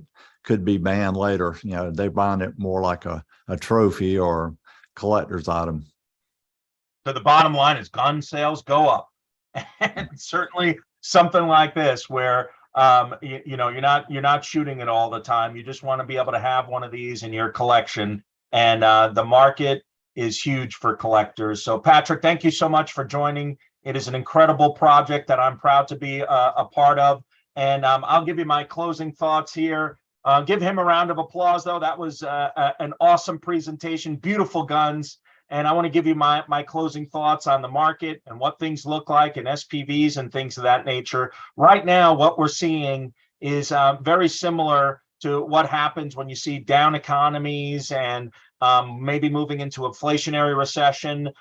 It really doesn't matter with investors that have money sitting in cash. They want to continue investing. SPVs are a great route with that. Private markets, for some of you that are not involved with SPVs, that's another great market as well. But I'll tell you, the sophisticated money that's sitting on the sidelines right now, it's amazing all the deals that they're looking through. I think some of the long responses that we've gotten to, from with getting a decision is all of their due diligence process. They just don't have enough people to go through the due diligence process and make sure everything passes the litmus test. But I'm excited about the future and where this collection of companies goes. I've been so blessed and honored to be a part of this cohort. It's amazing, and I'm humbled by it, by the incredible business people and entrepreneurs that you all are. I get that all the time when I speak to our investor audience. They'll say they're always so impressed with the collections of companies that we have, because we pride ourselves on doing our own internal due diligence and making sure, as you all have heard me say, not getting egg on our faces. Why? You certainly don't want to be showcasing a company that doesn't have the ability to go to the promised land that we think it will. And certainly with the founders that you've seen here, we're excited about that. And the anticipation of seeing that all turn around here with the markets is something that I believe will happen. And obviously, you want to be selling when things turn around and people are buying. You want to make sure you're making those investments now. So in any event, as you know, I'm always telling Dan how much we love and appreciate him, the amazing work that he does with your financials, going through all of the questions that he'll ask you and the what if scenarios. It's always remarkable to me how Dan is able to find this. And if you've been impacted by Dan, please shoot him a note and say, hey man, thanks so much. I was actually on a call with an investor, and this happened to us recently. They were so thankful. They said, thank you so much for allowing Dan to run through these and get on a call with me, because this investor asked me this and he tried to break apart our financials. And what ended up happening? Dan made sure that those financials were not a house of cards. And that was so remarkable to our client company and the investor as well. They're always taking shots at you to make sure that you have a solid footing. So if you need a rework of your financial or anything like that, because things have changed and the economic conditions and maybe things have sped up, slowed down, whatever it is, make sure you're doing that, because we want to have solid numbers as we're presenting them and make sure we're giving the right storyline. But once again, guys, I am so honored and impressed with each and every one of you. We're looking forward to our next event. You know, we do it on the last Friday of every month, except for December, and excited to showcase you guys once again. Looking forward to all the opportunities that are going to be coming from investors taking a look at your companies. I'm Izzy Lozada, once again, FEP Collaborative and FEP SPV Ventures. It's my pleasure and honor to showcase these companies. You guys did an amazing job, and I'm looking forward to the next one. You can unmute and give yourselves all a round of applause. You did a great job once again. Great, Dan. Hooray, Izzy. Part of that. Yes, Dan, thank you so much for all that you do. Thank you, each and every one of you that presented here today. You did a great job. I know many of you have busy schedules, and I'm going to be jumping on calls as well here. But God bless each and every one of you. Have a great rest of your day and an amazing weekend, and we will see you on the next one. Goodbye, everybody. Thanks. Thank you, Izzy. Thank you, Dan.